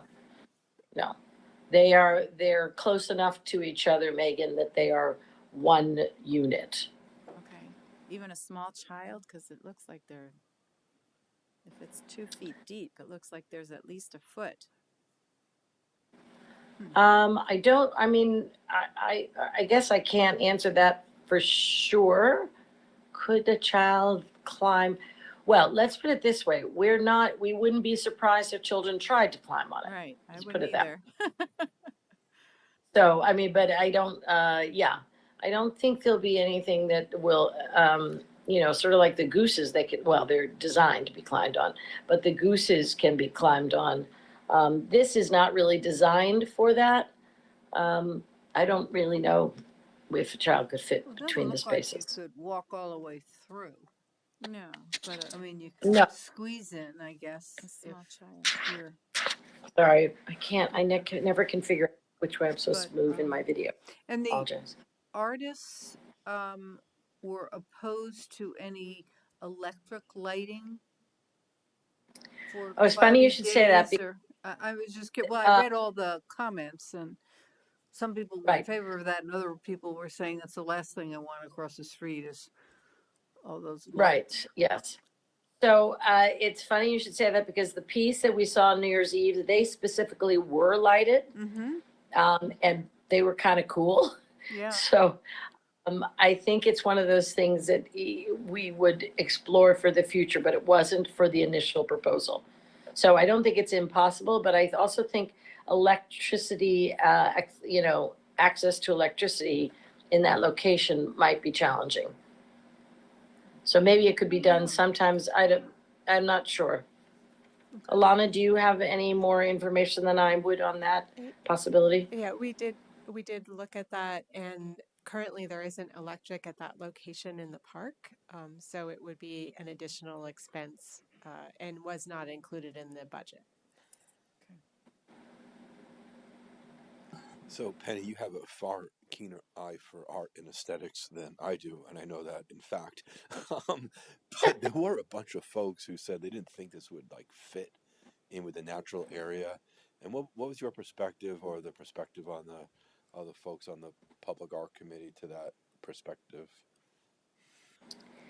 I think overall, our committee sort of weighed in on that there were more folks who were in favor of it. I don't think it wasn't that those weren't,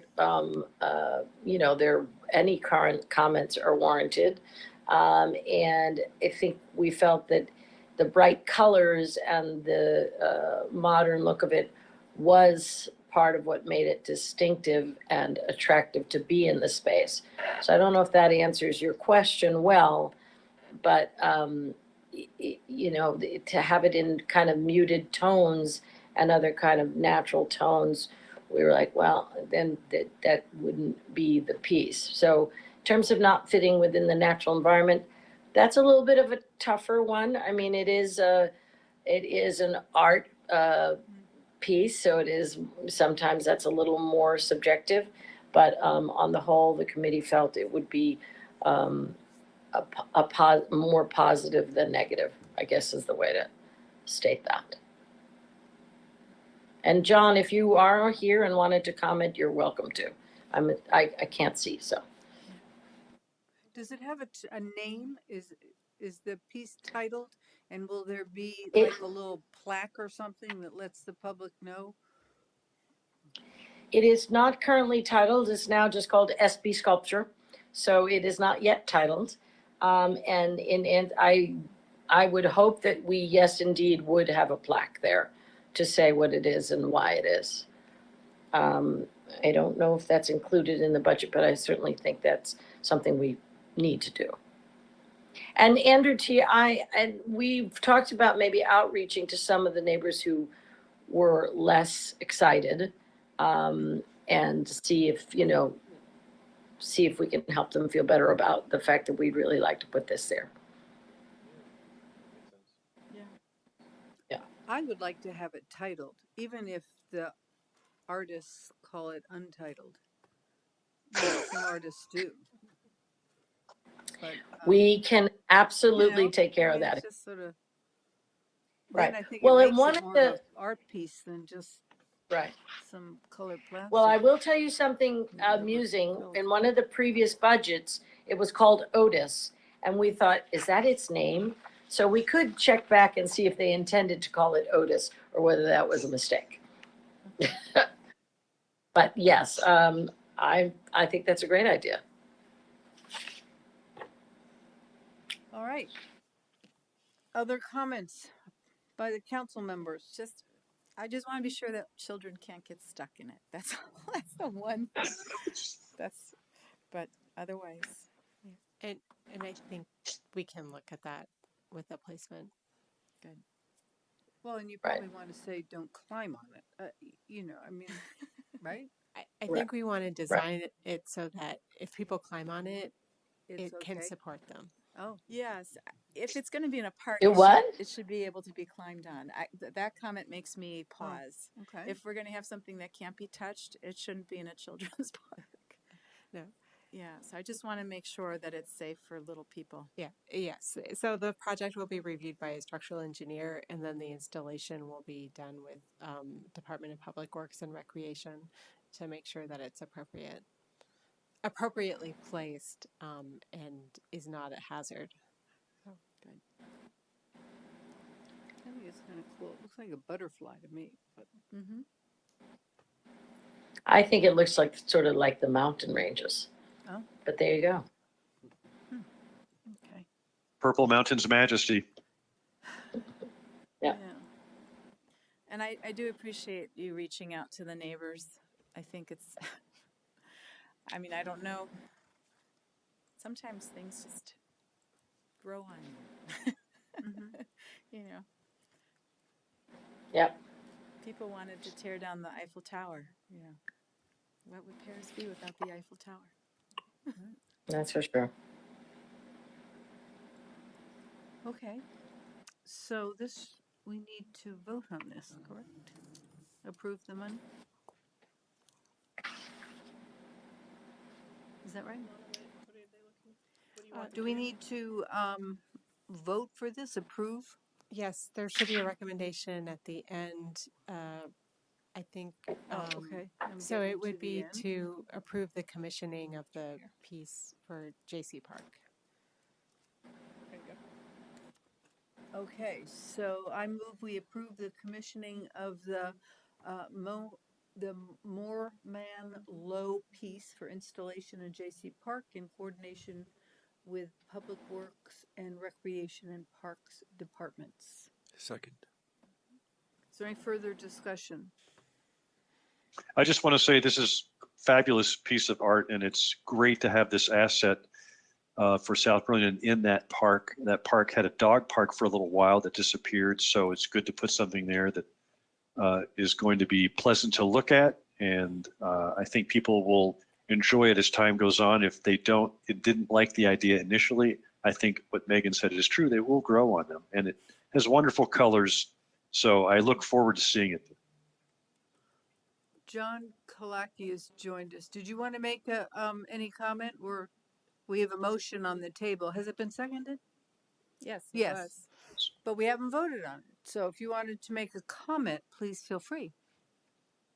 Oh, well, thank you very much. And I'm sorry, I was at a Williston Select Board meeting on something else. That's where I jumped off. So I'm sorry I'm late. This has been a thrilling process for me.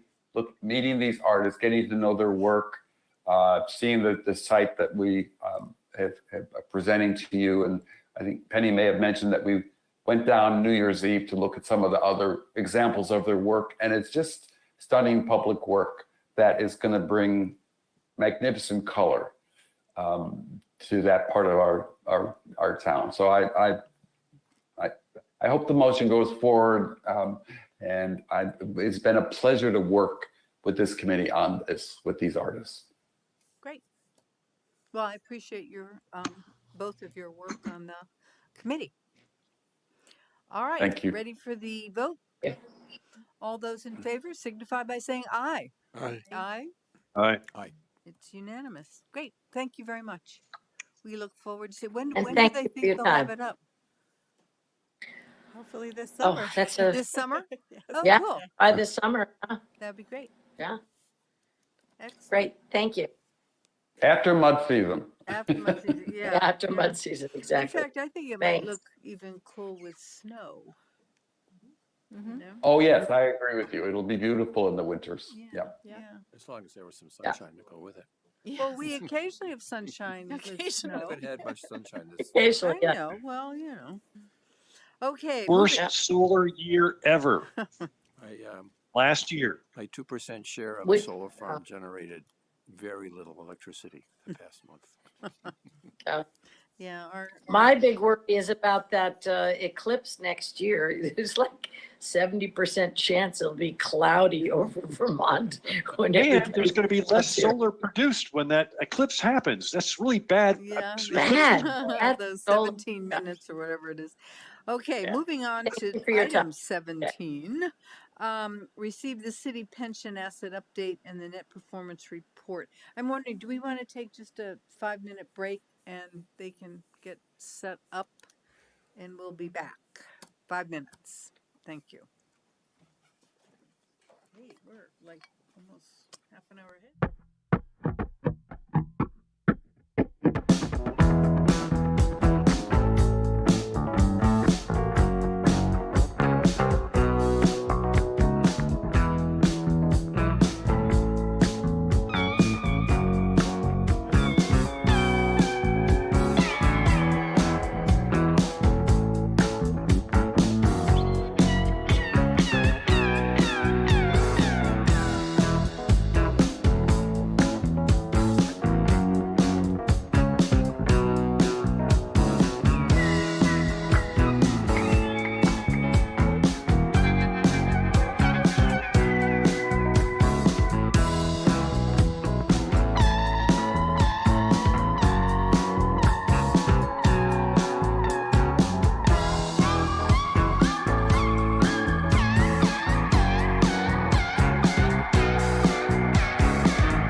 part of the equity and planning discussion.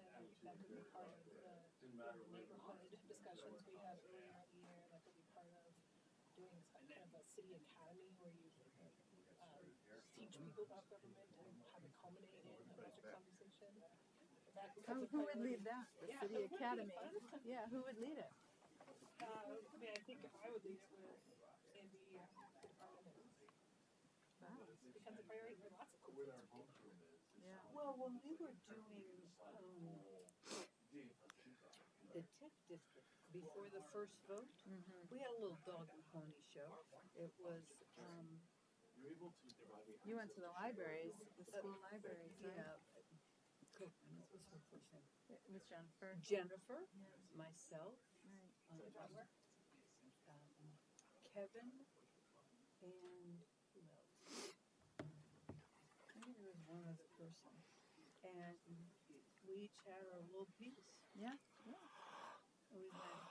we went, and it passed. Yeah. I mean, it was like a way to inform them and listen to their comments. And Yeah. it was kind of fun. What I will do now for the next 6 weeks about the budget, but it's more on the informing level than on the feedback level. Right. You never know what. There's like nothing recyclable here. I To know. tear the paper out, and this stuff is like. I know. Yeah, I try to put in reload and knock everything. When I was on the, I'd get one of these. I finally. It's like. I know.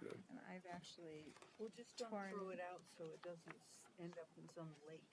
I know. Did you see those pictures of plastic and? Oh, yeah. I mean, it's just. Oh, yeah. Yeah. Well, couldn't we ask them to not put plastic on it? Do we need the plastic? Yeah. Because Okay, we're all back, and so I will call back to order the South Burlington City Council meeting of, January 16th, and we are at item 17 to receive the city pension asset update and net performance report. And we have Daniel Capel from SEI. Client Service. So welcome. Thank you. Thank you very much for having me. And that's a Is pleasure. that light? Bright green. There we go. Okay. Now your voice And is thank you for the lower. technical support as well. It's great to see everyone again. Obviously, things have improved drastically from when I was in providing this report last year. So some good news to share. So I will run through an executive summary. I'll just touch on, I know, being mindful of time, quick market, economic, where we're seeing things, and then jump into the overall portfolio review, and then that will be it. So as always, please feel free to stop me with any questions you may have as I'm running through the presentation. So taking a look overall, looking at the 1 year return, it was 13.22%, and that is obviously a substantial increase relative to last year. If you look on the left-hand side with the bar charts, the light blue lines represent 2022, and the dark blue lines represent 2023. As you can see, everything in 2022 is down across all major asset classes with the exception of commodities. And in 2023, all major asset classes are up with the exception of commodities. So it's been a complete switch in what wasn't working to what is working. So as of 12/31/2023, the market value stood at $43.9 million. And taking a look over the longer term, our objective, of course, is to sustain the funding and improve the funding of the pension plan in order to provide pension payments for the members. And you can see that in the longer term, 8.47% on the 5 year and 6.03% since inception, and that is all net of fee returns. Reflecting back on equities, we saw that global equities delivered solid returns, and the U.S. was really a standout. A lot of this was driven by a craze over artificial intelligence. We saw that mega cap technology names really led the way last year. And there's also been expectations for interest rate cuts in 2024, and that has been a key driver for equity market performance. From a fixed income standpoint, we saw that central banks across the globe took their foot off the gas pedal from interest rate increases. There has been a pause with the Fed and other major central banks, such as the European Central Bank and the Bank of England. As a result, what was carnage in bond markets and fixed income markets, which you traditionally do not see, that reversed, and we saw a positive lift in bonds this year. And then finally, the alternatives exposure. The fund is invested in a core property fund. It's been a difficult and challenging environment, and that does continue for core real estate, and that is a product of the rising rates and heightened economic uncertainty. But again, the portfolio is well diversified across geographies, asset classes, and in order to reduce volatility and diversify risk away. Moving forward from to our point of view and what we see on a go-forward basis. So in 2023, we entered the year with what I would call peak pessimism. It was one of the most forecast recessions if everyone was in the recession camp. And typically what happens is these pendulum swings too far in one direction, and it's not as bad as what it may seem. And there really was a surprise in above average pace of growth, and there was really superior economic performance relative to other advanced economies. But in light of that, now we've kind of reached peak optimism heading into the end of the year. We had this huge reversal. So from our standpoint, we could see that there should be subdued growth in 2024 and perhaps a stagnant or mildly recessionary environment. But again, the economy is not the stock market, so that does not necessarily mean that we'll see what we did see in 2022. From an interest rate and inflation standpoint, it's our view that inflation will remain persistent. That's driven by the cost of services, low unemployment, and wages. And as a response, we believe that the degree of interest rate cuts currently being priced in, which is 150 basis points, or what would amount to 6 cuts of 25 basis points, is likely not going to be achievable by the Fed. But nonetheless, that is what the bond market is pricing in.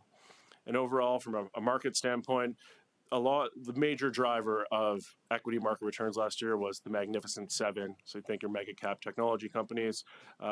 We did see a broadening out, so other companies in the U.S. market participating in the fourth quarter. We do expect that these major stocks are vulnerable based on where their valuations are, and as a result, as I mentioned, diversifying across stocks, sectors, and geographies, and the portfolio is positioned as such in order to address concentrations that we're seeing right now in some of the mega cap technology. And finally, taking a look back on what impacted portfolio performance, looking at the U.S. equity market, just wanted to bring attention to the dispersion between value and growth. You can see that value was up 11.4% for the year and growth was up 42.7%. A lot of that was driven by the mega cap technology names. Why does that matter? Well, there are active U.S. equity funds that are in the fund that would underperform their benchmark as a result of this outcome. But nonetheless, as we mentioned, we think that rally has gotten ahead of itself with this huge dispersion between the two. And finally, from an international equity market standpoint, we did see a wide dispersion to end the year between developed markets and emerging markets, as you can see indicated by the dark blue line and the light blue line on that chart. And of course, there is diversification, and the fund is exposed to both international and emerging market equities. Is that disparity typical? Between the emerging and it really is. You could have those. So for example, a lot of the reason for the emerging markets struggling is China. China did not have the post-COVID economic resurgence that was anticipated. So it could have, it could very well go in the other direction where emerging markets would outperform developed markets. But it's certainly, I would say, is China weighing down the two of them. It really is, but they're segmented economies of developed. If you think, Japan, Europe, Pacific ex-Japan, where you would think of emerging markets, China being the major one, Mexico being another one, Brazil, think of those types of countries. So they would be reliant on each other just based on a global economy, but you could see dispersions if there is isolated problems in a major country like China, which is what's driving this dispersion between the two. Why it's such a major country? Why is it considered an emerging market? Doesn't it practically drive the market? It is. Yeah, there are certain, and I don't know the terminology offhand of what there are certain what determines what is an emerging, what is developed, and then there are also frontier markets, and they graduate from frontier to emerging to developed. Yeah, well, I can understand maybe frontier. But. Yeah, and there's an academic description of what constitutes being a developed versus emerging versus frontier economy. Mm-hmm. And then finally taking a look at fixed income, and it really was, although it did feel like there was pain in interest rates last year, if you look at on the left-hand side, it was extremely volatile throughout the year. You can see that the light gray line, which was December 31st, 2022, and then by 9/30, the darker line, that's where the rate stood across maturities. It moved up, and that's why we saw a challenging environment leading into October. And then as of the end of this year, everything kind of came back down. So it was almost a trip around the sun for interest rates. And the policy rate, which is what is set by the Federal Reserve and what everyone focuses on, you can see shorter term rates did come up and did stay there. But nonetheless, longer term rates, think of rates that would influence mortgages, really did a round trip on the year. So just interesting. It took a pause myself to say, well, it really shot up and came back to where we started in 2022. And then finally, and I know this is going to be front and center, especially after last night as we head into election season, we often get the question is there going to be uncertainty amidst a presidential election? And this is taking a look at in presidential election years since 1948, and you can see the outcomes as a result of elections, and there's only one instance where there was a negative there was only one instance where negative returns were produced in the S&P 500. So for the most part, while it can cause noise and perhaps volatility along the way, it's still positive outcomes across election cycles. But I also should point to not only the U.S. is going through an election cycle, there's a number of other major global players that are going through election cycles, namely Taiwan already had their election, the U.K., South Africa, Russia, India, Indonesia, to name a few that are also having elections. So again, these events are constantly happening, but specifically here in the U.S., not necessarily a negative impact on equity market returns. Does Civil War impact equity valuation? I think if that was I don't think that is modeled into this. Thankfully, that hasn't happened in this sample size since 1948. But yes, I would imagine that that would likely skew this bar graph that you were seeing here. And I hope that is not an outcome. I said earlier in the day at this meeting that I was going to call the Russia election right now. I think I can call it. I think you can be very confident in calling that election. And then finally, just one slide that I wanted to share on a bigger picture, and I think this is important to pension plan dynamics as well as just societal dynamics as a whole. And we spoke last year when I was in about demographics and job vacancies and not having people to fill jobs. And this is taking a look at the old age dependency ratio, so across economies in both emerging and developed markets globally. And this is the number of individuals aged 65 plus per 100 workers.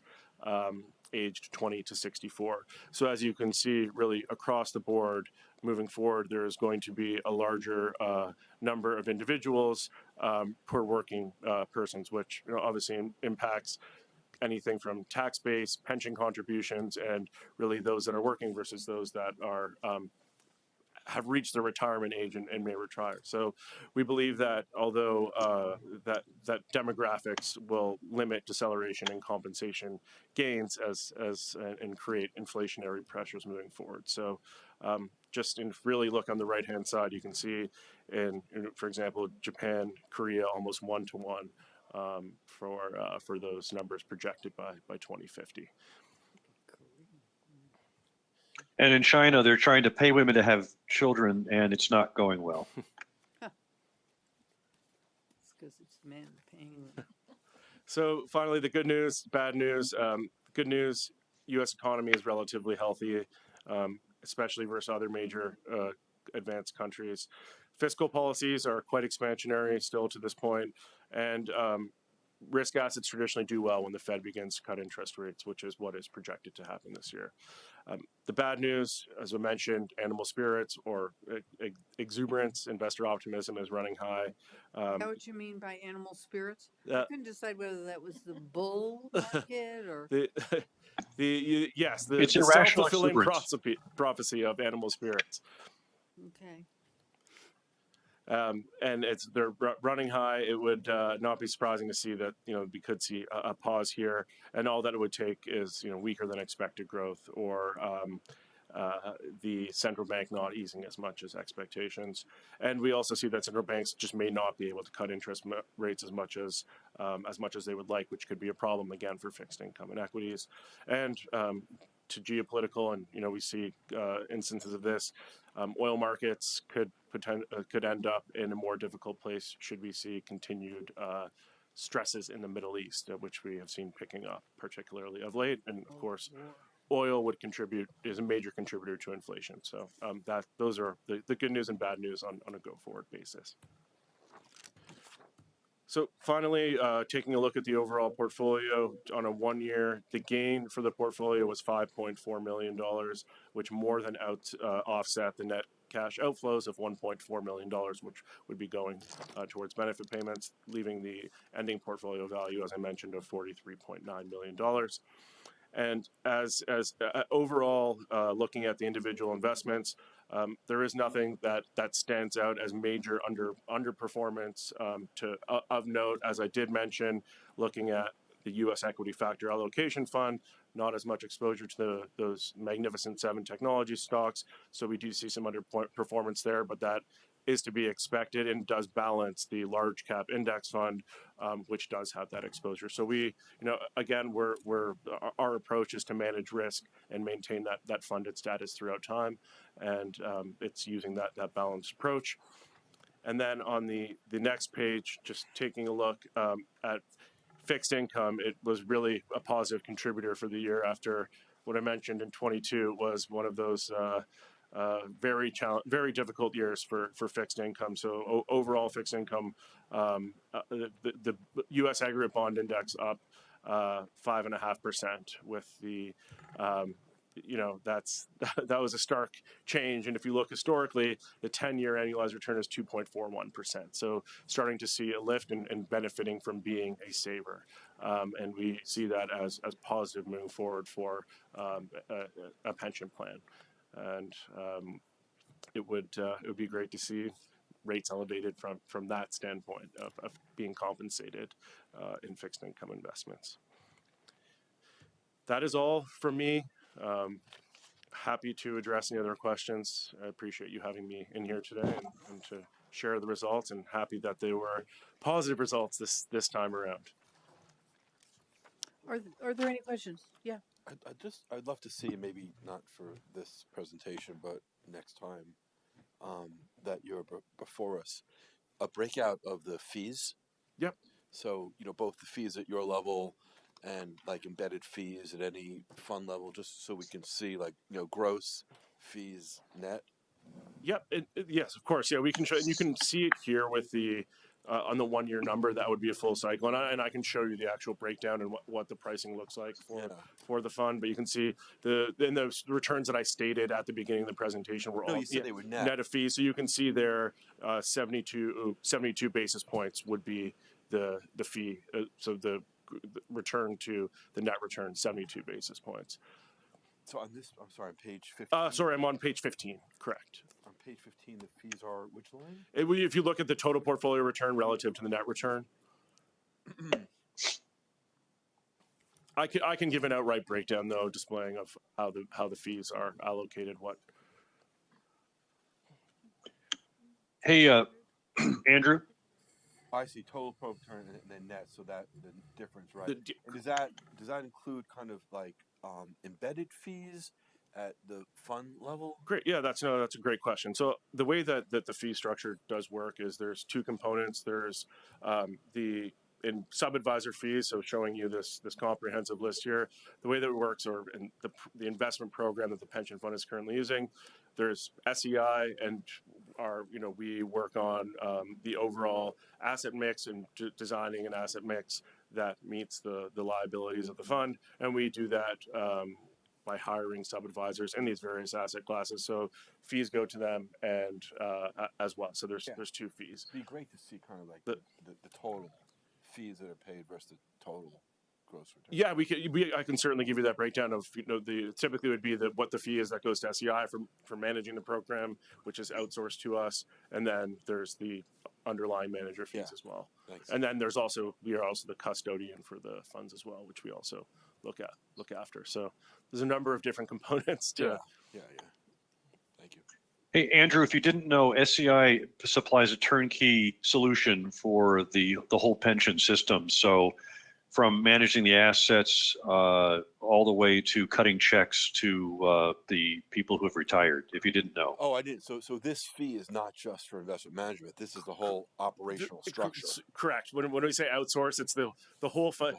If you were to think of if the city had its own pension investment office set up, right from hiring managers to middle office capabilities, and then I am the link between SEI. You send out statements, letters, you do the whole kit and caboodle. We do everything correct. This is the byproduct of all of that, and on top of that, I'm in here quarterly to work with the pension advisory committee. We are looking at the asset mix. We have an in-house actuary come in once a year to perform an asset allocation, an asset liability study to ensure that the assets align with what Eric will be speaking to next. And it's really, and in addition to that, education and other components as we see fit. But it's really, when we say outsource, the whole investment operation has been delegated to us, and we're a co-fiduciary at that as well in the way that we invest the assets. Is Daisy still in the room? Go ahead. I'm sorry. I can't remember when you first started working with us. 2016 is the inception date. Yes. And we did implement, I believe 2 years ago, we did implement a increase as well.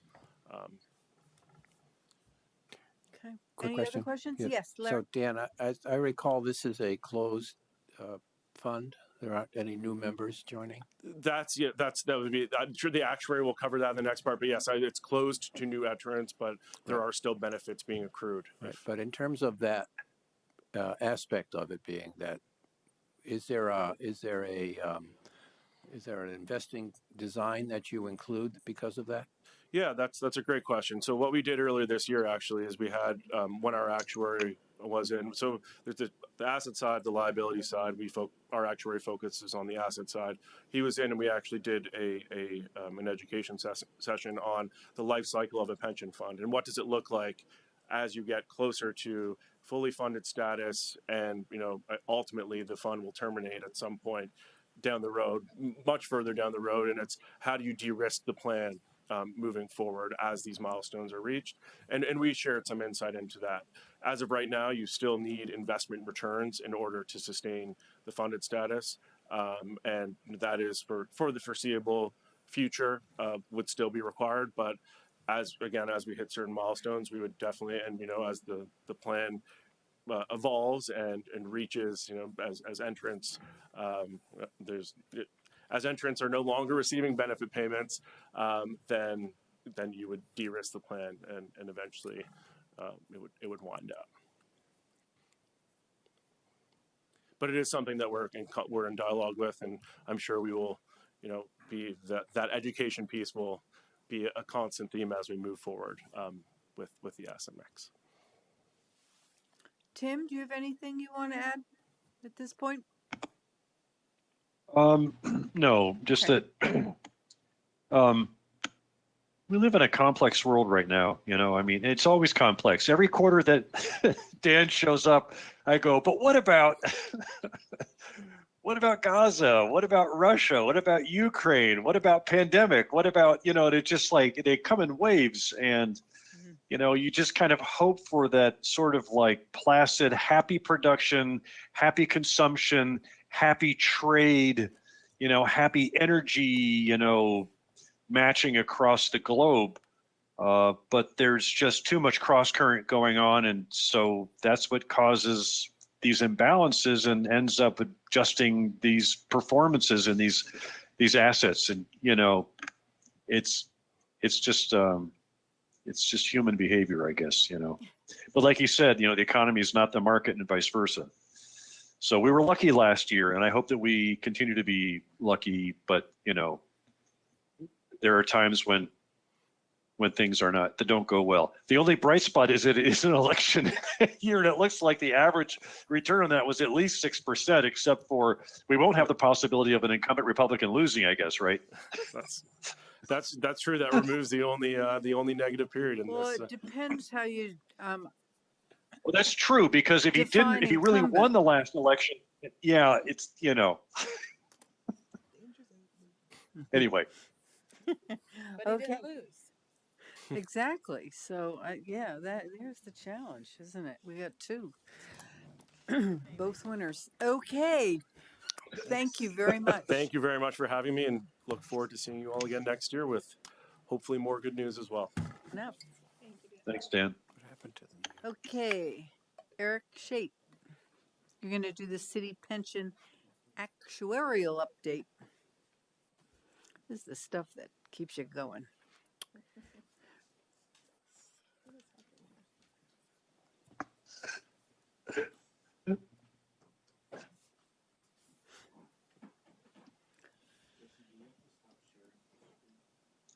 I'm going to try and kick Dan out and bring Eric in. There you go. You should have presenting rights.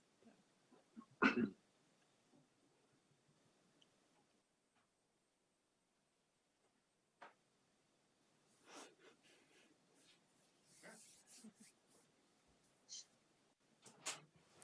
So, I am Eric Shape with Newport Group. I am the actuary on the plan's pension plan.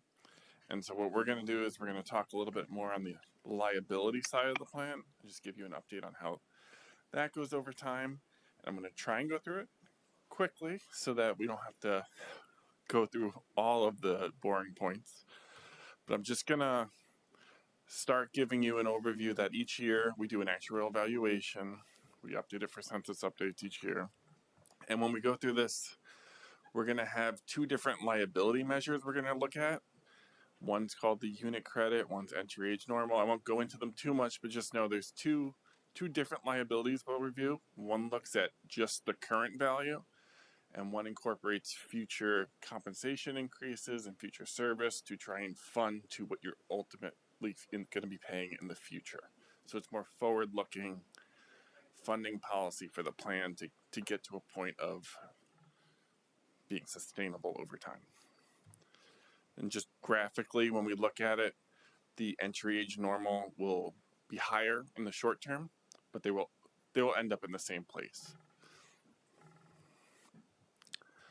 Just quickly, some other terms we're gonna talk about: the liability, which is past service earned in the plan. So there's active employees in the plan. They've worked for the city for a period of time, say 20 years. Their liability is everything attributed to the past that's happened previously. And we'll talk about the normal cost, which is benefits being earned in the current year. So when we go through the funding of the plan, there'll be a portion paying towards the past and a portion paying towards the future.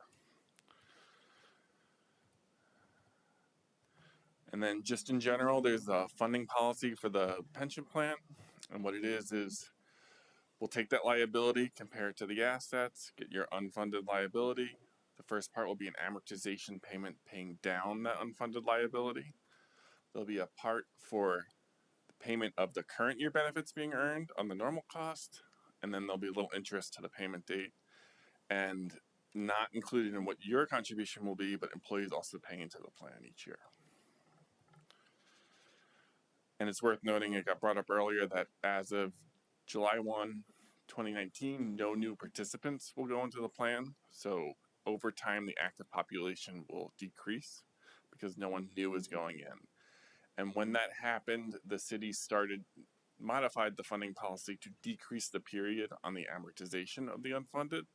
So each year the period's getting a little shorter, reflecting that there's no new employees going in. Over time, the plan will be more mature, so it made sense to accelerate funding to get to a point of 100% funded.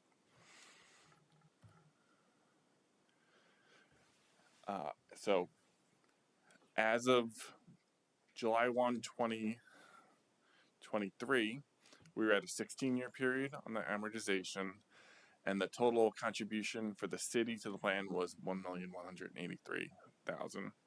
Compared to the prior year, it was $1,175,000. So relatively stable from year to year as the period accelerated.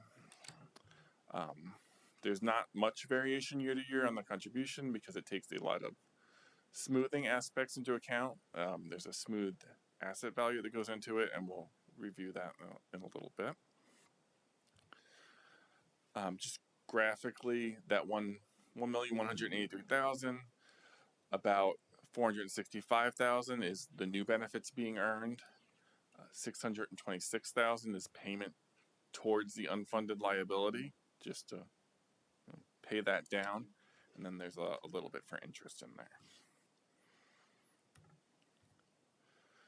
So if we're looking at the funded status on the smooth market value of assets and the current benefits earned, that unit credit liability, the plan is just over 100% funded.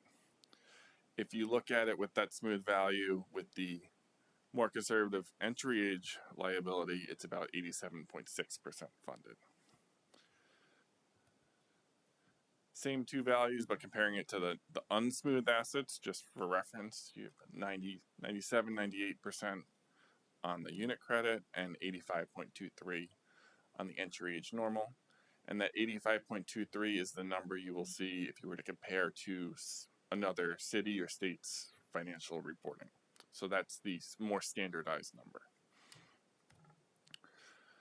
number. Over time, the two rates have been relatively stable over the last several years. We had a little bit of a dip last year, and we're starting to recover from that.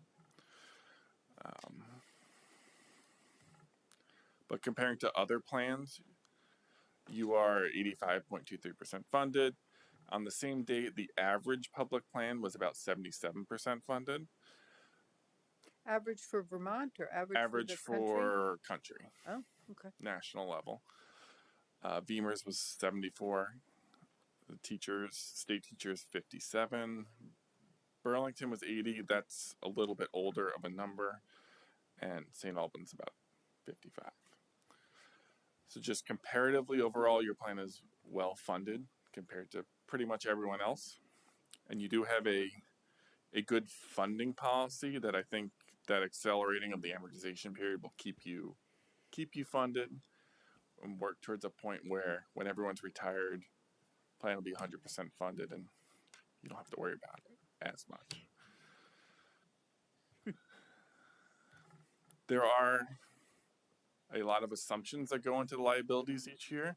I'm not going to go through each one, but just know that we do review them every year to compare that, make sure, see if there's any changes needed or any recommendations to changes need to be made. And no assumptions have been changed in the past year or are recommended to be changed in the next year. And they're all consistent from the prior years. So I'm not going to go through listing what each one is, but just they're all in the report if you wanted them. And I mentioned the smooth value of assets. It's a little hard to see up there, but the middle line there is the smooth value over time. And you can see it does what it says it is. It's smooth, and the market value will go above and below from year to year, but it will pretty much always come back towards the smooth value.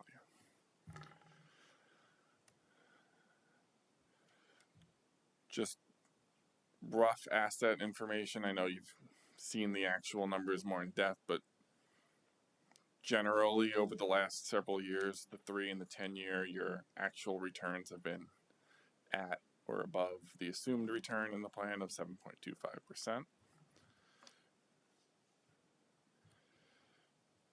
And then in the plan as of July 1, 23, there were 59 active participants left, and those are people working for the city, earning benefits.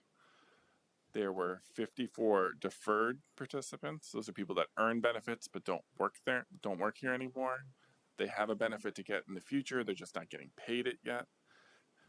And then there were 97 retirees getting monthly payments from the plan. And you can kind of see the trend over time as the active group is shrinking and the retired group is growing, and that will just continue over time.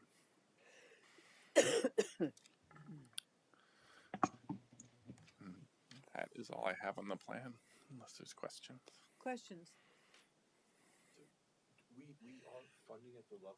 Is that part of the budget? Am I following this? I couldn't hear that. I'm sorry. Just so the recommended funding was $1.1 million or something, and that's the amount that I believe is going into the budget. And that's part of the budget already. Okay. Any other questions? Okay, thank you. Eric, can you go? Oh, This is not a question, but just can you go back to your last slide for a minute with the employees? Yeah. So, as Eric said, and with his support and Dan's support, we do have a very active system. One of the things that kind of freaks me out about this slide is you see the decrease from active employees of 68 to 59, a 9% drop in 1 year of our employees retiring, even if they're not collecting. That is a huge amount of lived experience that is walking out the door every year for us. So when we think about our workforce and think about, churn is good, but also experience, especially in our public safety teams, that's a lot of turnover in 1 year. To be expected, but a little scary from an ops perspective. and that's where it mostly is, isn't it? Fire and police. Fire and police and some public works, but mostly fire and police. Yeah. Sorry, not actuarial data. Thank you. This reflects back on Dan's slide about lots of gray.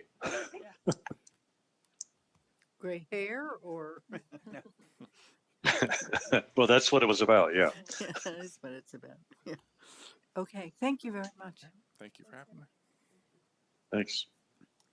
Okay, so now we have what we've been waiting for a while. The first reading of a residential rental ordinance, and set a public hearing for February 20th at 7 p.m. So Steve, you're not going to take us all through this, but you had a good summary.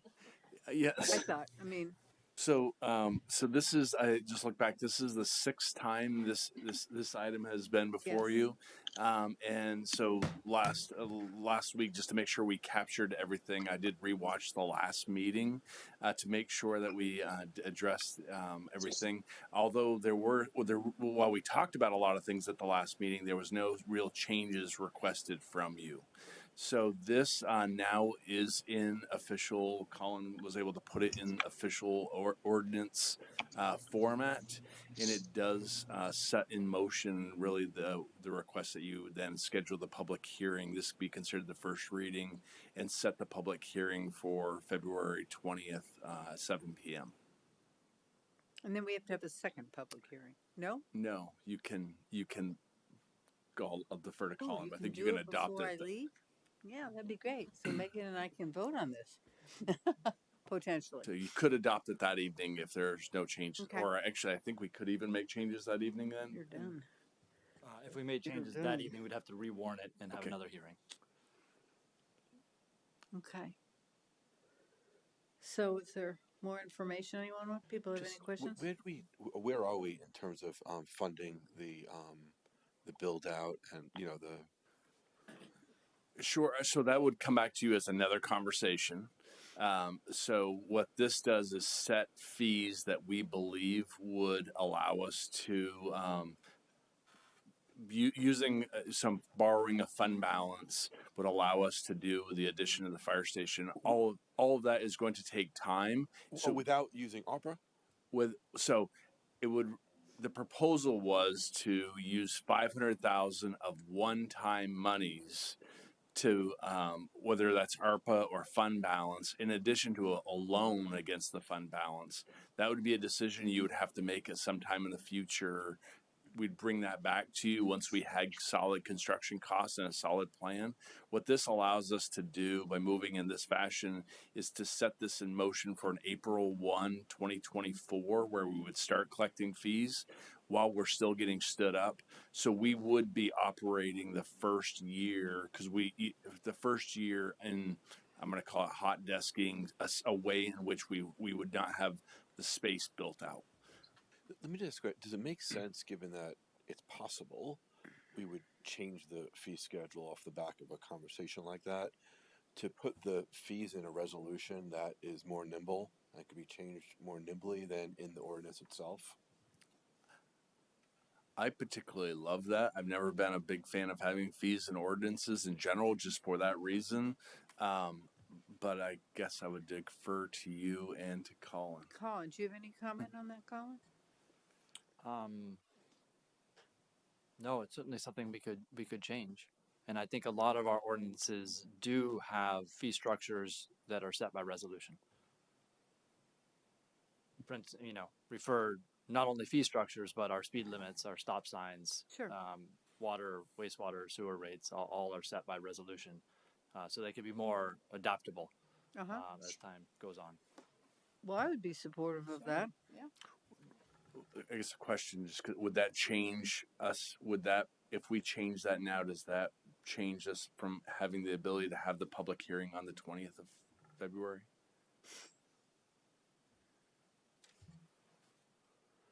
I don't believe so. This is a first reading of the ordinance. We can make changes between now and the second reading. We can't make changes once it has been warned and published and ready to go for the actual public hearing. Okay. So if we made the changes now, we could warn that version and make that version available for the public hearing for your consideration at that time. Is everyone amenable? Just explain why we would do that. So we can change them more easily. Right, that makes sense. So if we need to raise a little more money, or we've raised too much, and we could lower Without changing ordinance, you change the resolution. Right, you just change the resolution. Makes sense to me. Then you don't have to have public hearings on resolutions. You just do it as a financial decision. As a council action, yeah. I mean, for me, my whole is much cleaner not having fees within the ordinance, so I would welcome that. And the second thing is, Chief, can you make available maybe at the next reading the inspection cycle resolution? We would also treat that as, I guess I would treat that as an internal policy on how we're going to do inspections, not necessarily council action. Okay.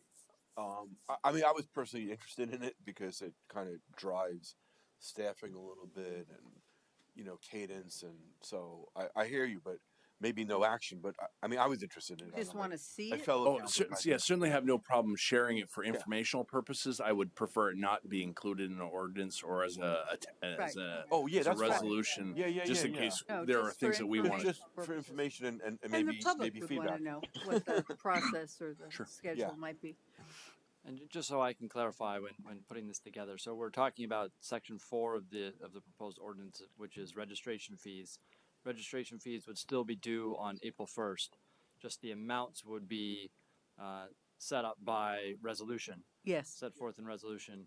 Would we want to, if you'll notice, if you're looking at the ordinance in front of you right now, there's a subsection 5 which says $5 of the per unit registration fee for long-term and short-term rental units will be deposited in a fund held by the city to financially assist property owners. Would that still be in the ordinance, or would you like that in addition in terms included in the resolution? I would pull all the numbers out so it can be a little nimble. I mean, because we may want to change that number too.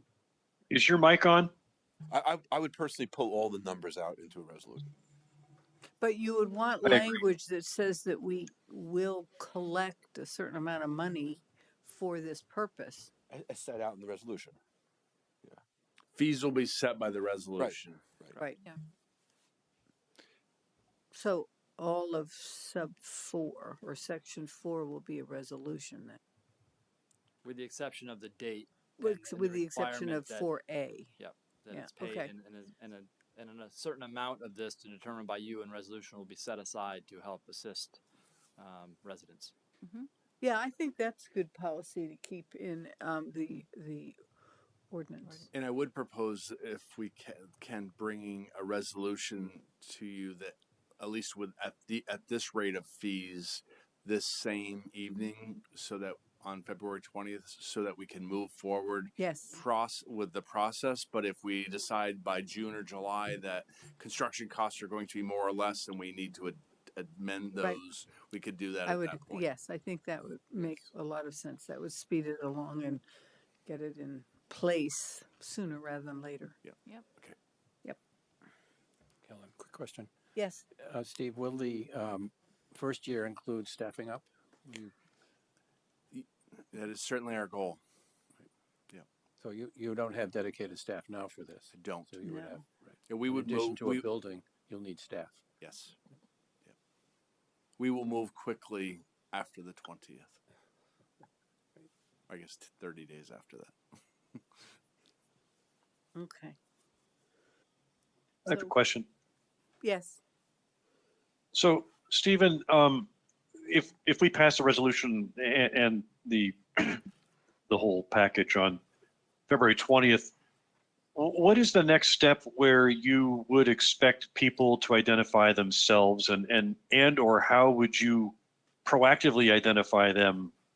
Do you have a list of addresses that you're going to send mail out to immediately when you're ready, or do we just sit there and wait for the phone to ring, or unfortunately, what if nobody calls? Yeah, so a good question. So first, I would say that we do have many contacts for most of the larger complexes. We already work with property managers. So in terms of existing, I want to use the more word typical apartment buildings, we will have contacts already. I suspect very soon our new communications person will be doing some outreach materials for us. So as soon as we do have a resolution, an ordinance and resolution that is in place, you'll see marketing from us, from the city coming out. And then I think at some point we'll have to figure out kind of that third leg of the stool is how do we identify those people that are operating that we don't know, that we're not aware of and don't have a contact for. I think that those will over time continue to percolate up. Do we need our state reps to bring forward some recommendations and or legislation for the tax department to remit to those cities and towns that have enacted rental registries, the address and owner name of anybody that remits rooms tax to the state of Vermont? Not the amount, just the fact that they remitted either through Airbnb or Vrbo or whoever it is. Is that something that we need to pursue? I was gonna say, I'm not so, it's good information to have. I'll defer to Jaycee. She may know the politics more from VLCT on that. I think that would be an incredibly useful data point. Over the past, as you know, Tim, over years, we've tried to get that data out through a number of efforts, including Senator and out of the tax department. They've been very hesitant to do that, but perhaps legislation that's specific to those communities that have rental registries or short-term rental ordinances on the books, that it's that name, address only information, that might be a good request. Yeah. There is also a Burlington, and Paul has told me about this. Burlington uses a company that is able to somehow identify many of these operators of short-term rentals, and I would hopefully we'd be able to perhaps even piggyback onto the same company that they're using to maximize value. That would be an opportunity to find out those people who are identified that way, but maybe aren't remitting as well. right? And I don't know if that's possible. I mean, I believe that some of these companies, they're forced to collect it.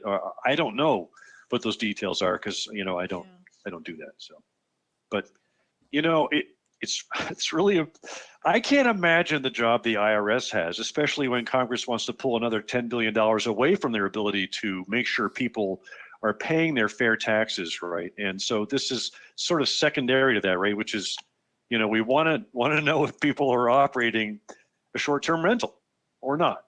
And so we need to be able to find out because this is how we're going to do business in the future. Yeah, that would be, I would think, good to. And maybe you can bring it up with VLTC. Just, is that something that other communities would like to encourage their legislators to push? Okay. Do we need a motion? Or is that, So we need a motion to set a public Set the hearing. hearing for February 20th, 2024 at 7 p.m. for both the rental ordinance and the resolution, right? Correct. And I would just ask that you approve the resolution as written with the amendment of removing the fees and putting them in a resolution. Approve the ordinance. Oh, Approve the ordinance as written. Thank you. Okay, so I think the motion would be to approve the rental registry ordinance as written and as amended per your discussion tonight, and set a second reading and public hearing for February 20th, 2024 at 7 o'clock in accordance with the requirements of the charter. that's what I said. So moved. Second. Okay, on Mr. Doyle has his camera on. Pardon me? Oh, Mr. Doyle has his camera on. oh, did you want Hi. to say something, Ryan? Yes. Ryan Doyle. So I read all of the rental registry programs for Burlington, Winooski, St. Albans, the proposal for Essex. And I spent a few hours talking to their staff, and it was really enlightening. I also found it really interesting that we have the youngest housing stock, but the highest fees. And it looks like there are people doing this for less money with more difficult housing stock. This looks like a really big bureaucratic thing to leverage all of a sudden. You were talking about the budget a lot and trying to take it down from 8% to 5.8%, but this fee, for me as a renter, is an 8% increase on the taxes for this property, the municipal taxes. So that plus your 5.8% are putting me at 13.3%. And then because you're going to double hit me with a fee as a short-term renter, that's another 8.1%. So you're actually increasing my municipal taxes by 22% this year. That'll be different for different renters because it's a flat fee and each property is valued at a different amount. But I find that frustrating. And typically there aren't renters represented on city boards as well. So I have a lot of points that I want to get to here. And the first point is about that equity and flexibility. Renters already pay a lot of extra money on housing that they don't build equity in. Some people do choose to rent, and they typically rent newer places when they're in that option. But a lot of people rent because they can't afford to buy. We have a lot of people in our community like that. And this is a big sudden burst that might not necessarily provide them with any benefit at all. And so it concerns me that there's this shift towards more expense on renters and low income people. Of course, not everybody gets to get into low income affordable units. There aren't nearly enough, and they aren't nearly commensurate for the amount of housing inflation that has occurred here. So again, I didn't really see like that there was a big need here like there is in, let's say, St. Albans City, where most houses in St. Albans City were built before most houses were ever thought of in South Burlington. But St. Albans City has a $25 per year fee, and they're able to manage that very well. So that feels like a good value in return for bringing up old housing stock. When I think about what value does this provide to renters,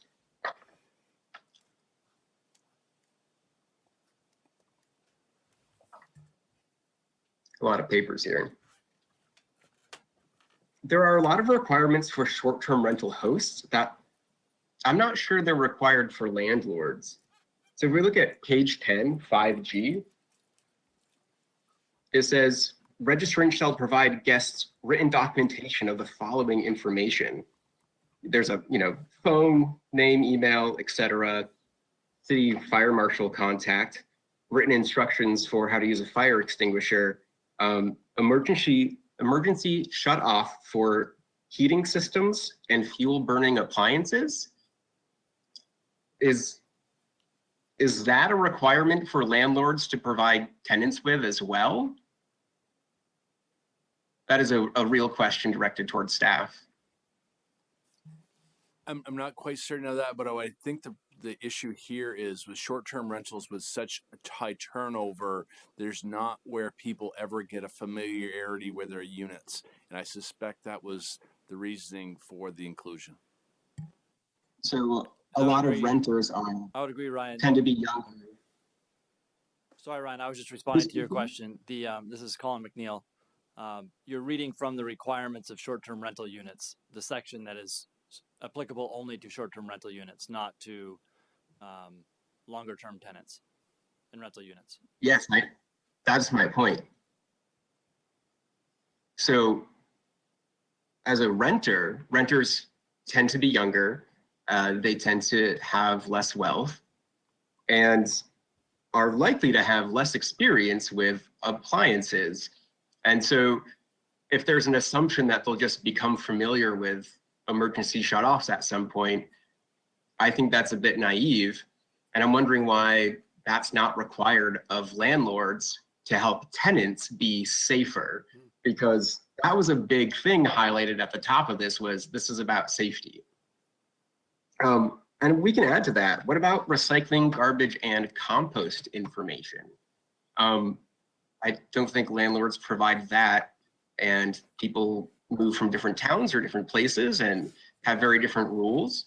And that seems like a very logical, environmentally conscious thing that landlords should have to be providing, maybe even appliance manuals. Again, I brought up another time that filters are really critical for the health of people. If you have a really low grade furnace filter that's legal to buy and install, it doesn't mean it's filtering out a lot of particulate matter. And that is a pretty small area where if the city required a higher standard of it, then indoor air quality could go up for a lot of people who are lower income. But again, I don't see anything in here that's actually geared towards helping those folks.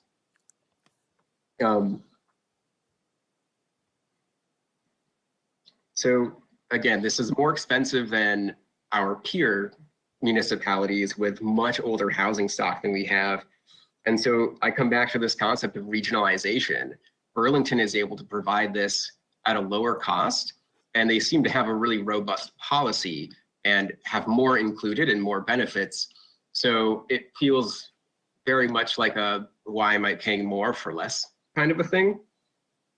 And I wonder why we wouldn't partner with more other municipalities, right? At the last meeting where you had a reading of this, we had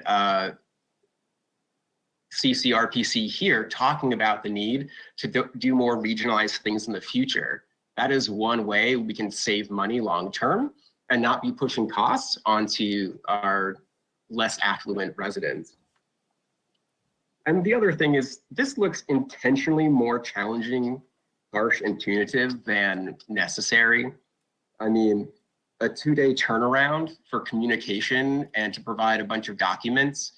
Is that precedent? Does that exist for regular hotels?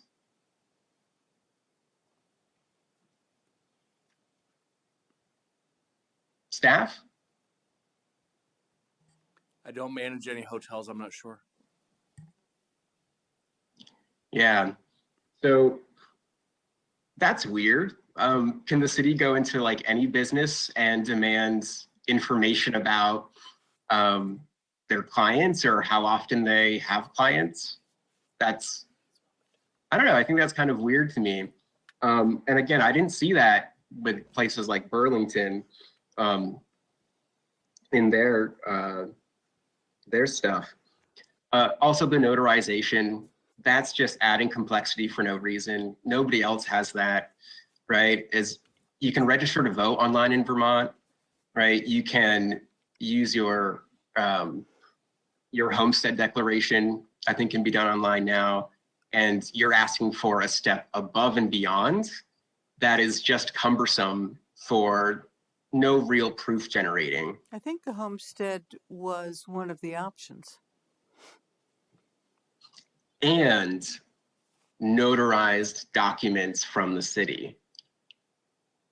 And so it would be fine if you get rid of the notarization and these extra complexities that don't really add value to anyone's safety or security, then like that would make a lot of sense to me. So the other thing is, oftentimes when a city starts to require things like a registration number, Airbnb will prompt that automatically.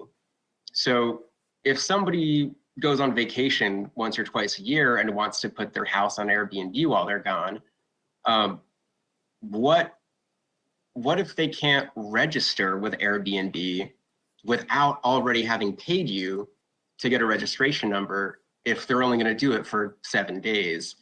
And can the city guarantee for sure that people will be able to register on those websites without registering with the city, even when they're totally compliant with the law? Does the city know that? Well, I would like you to direct your questions to the council. This is a hearing. This isn't a grilling of the staff. Is that something, I mean, I don't know. I've had properties on Airbnb and VRBO, and there isn't a problem registering. That's my experience. Well, your town doesn't require a registration number yet. Are you positive that once you require this, that Airbnb won't start requiring that for people to register on their site? I don't think we can control Airbnb. So what you might be doing is prohibiting people even from doing less than 14 days. So Ryan, I think the point of this conversation is really for you to provide feedback to the council on changes they could make in the draft ordinance before it's warned for public hearing. So you're asking great questions about implementation that we certainly could talk about as staff to a resident whenever you'd like. I think that if you have feedback to the council on ordinance, on changes in the ordinance language you'd like to see tonight, I think that's really where your comments should focus. Yeah, that could be pretty long. I would definitely start with taking out notarize, and maybe I also would have started with seeing if we could partner with Burlington instead of making our own. Okay. I really think that this is going to be an expensive new tax on renters. And I find that very frustrating when I see other towns doing this for much less and providing more value to their renters. Well, Well, fortunately, we're putting those fees into an ordinance which can be changed if needed. we're putting them into a resolution. A resolution, thank Yeah, you, sorry. yeah. So, And you'll probably increase the fees over time. That's Well- the typical thing that happens with fees. that Again, is I'm looking possible. to see value provided to renters here if they're going to be spending so much more money a year. Again, this is an automatic, for me, 8% increase of my municipal tax rate, essentially. And then because I'm on Airbnb, or was 6 months ago, I'm looking at another 8%. So as you're talking about your budget, I'm being hit with 22%, where most people are being hit with 5.8. And so I do find that a little bit frustrating. If the value's there for me, okay, I'll take it. But I really want to see this be made into something that's going to benefit people and not make uselessly cumbersome things. Okay. You know, when I look at the fees, Okay. some of these fees are really high. I think we get the gist of it. I would just add, you know, we have tried to do quite a few regional efforts to make things better, and it's easier said than done. Sure, Two I of the most understand recent that. ones Burlington has chosen not to be a part of. So to suggest that, you know, a better way to go about this might be to see if we can partner with a community that doesn't even want to do it on a number of other things. You know, you can make that request, but I think that would make this impossible to accomplish. I was a city councilor in St. Albans City, and the town of St. Albans was always suing us over wastewater issues, and yet they contracted us for policing services. The result was we were able to provide a lot more policing services in both towns and save money. Those are really good partnerships. Mm-hmm. Oh, And I I don't we totally think agree should with you. undercut things like that. So Okay. I can type up the rest of these and send them over to staff, but I would be really remiss if there weren't some changes along how harsh some of this language is before it gets passed. Let me just ask Ryan, this has to do mostly, almost entirely with short-term rental as I'm reading the ordinance. And again, I don't want to bring this up again, but the vast majority of rentals are not short-term rentals. I think that some of the conditions, I'm looking particularly at the notarized existing short-term rental, I think that happens once. I don't think that's, if I'm not mistaken.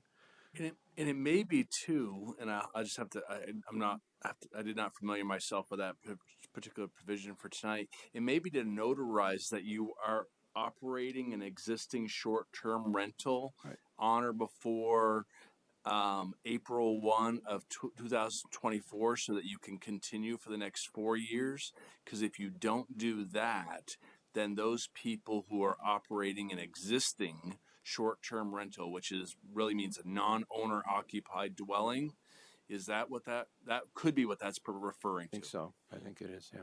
The way this document is written, I actually need to submit 2 notarized documents. okay, well, why I don't need a you write notarized that document. in and identify that and send it to us, and we can review it. Can I just ask one question to follow something Ryan said? He said has to pay double fees. I didn't see that. 150 as a renter and 150 as a short-term renter. Is that? Yeah. So Andrew, I'm asking staff, Ryan. Oh. Yeah, the way it was written, if you are if you have a rental unit, like a long-term rental unit, you need to register that. If you also have a short-term rental, you need to register that. So you're gonna have to pay if you have 2 different rental units, one a long-term. 2 different. Yeah. But they're two different. So it's not but the for the same same for a renter. renter, you're not ever paying double fees. I mean, 'Cause you there wouldn't might be be a renting hypothetical in both there where you could. What? There might be a hypothetical in there where you somehow could, but the intention is that you, if you're registering a long-term rental unit, you pay a fee. If you're registering a short-term rental unit, you pay. You also register that unit and pay a fee for that one. Right. Yeah. So in my situation, right? Well, you have a you know, I think you've landlord explained it. You have a roommate that you charge, right? So you imagine yourself as a short-term renter? Yes, so Okay. my landlord will pay a $150 fee. They Right. will pass that cost on to me, as any landlord will do, into my rent increase this year. Right, that's And then I will pay $10.77 a additional, month. Okay. So, okay, but that's 8% per year. And think about how much the 8% council of spent. what? Of your rent? 8% of what the equivalent municipal tax that I pay as a renter, Okay. Okay. right? Thank you, Ryan. I know how much Okay. municipal It's tax one is way to paid look for at this. it. It's one way to look Okay. at it. Yeah, Thank I you. mean, that tax gets passed on to me to pay through rent. And so you're very concerned about an 8-point-something% increase applying to everyone this year, and you brought it down to 5.8. But now you're putting on what is for me an additional 8% per year on my rent. For somebody who is in a maybe a smaller place, a less expensive place, that's actually going to be a much higher percent increase worth of tax that they're paying. And that's besides the fact that as a renter, I'm also paying non-homestead. So I'm paying $550 more to the education fund than I would if I owned it. Okay. Well, I thank you for your comments. You're welcome. I'll email them in tomorrow. Good enough. Are there other, Michael Cohen, did you? Hey, it's me again. So I apologize. I'm getting involved in this very late in the game. I was unaware this was going on, and I'm renovating my basement, trying to find additional resources for the family, honestly. And the idea of turning the basement into a short-term rental whenever we have the opportunity was kind of out there. We're trying to be creative in how we bring in more income. Like I said, I had 3 kids. We're paying $8,200 in property taxes. I'm trying to understand the goal from the council to integrate these fees and some of the details that Ryan was saying in order to, is the goal to limit short-term rentals in South Burlington as a whole? Or is the goal to make it, because I was trying to read it and it says that you guys want to ensure that the city is not unduly impacted by the operation of short-term rentals. That are Oh, the not housing owner stock. occupied. Yeah.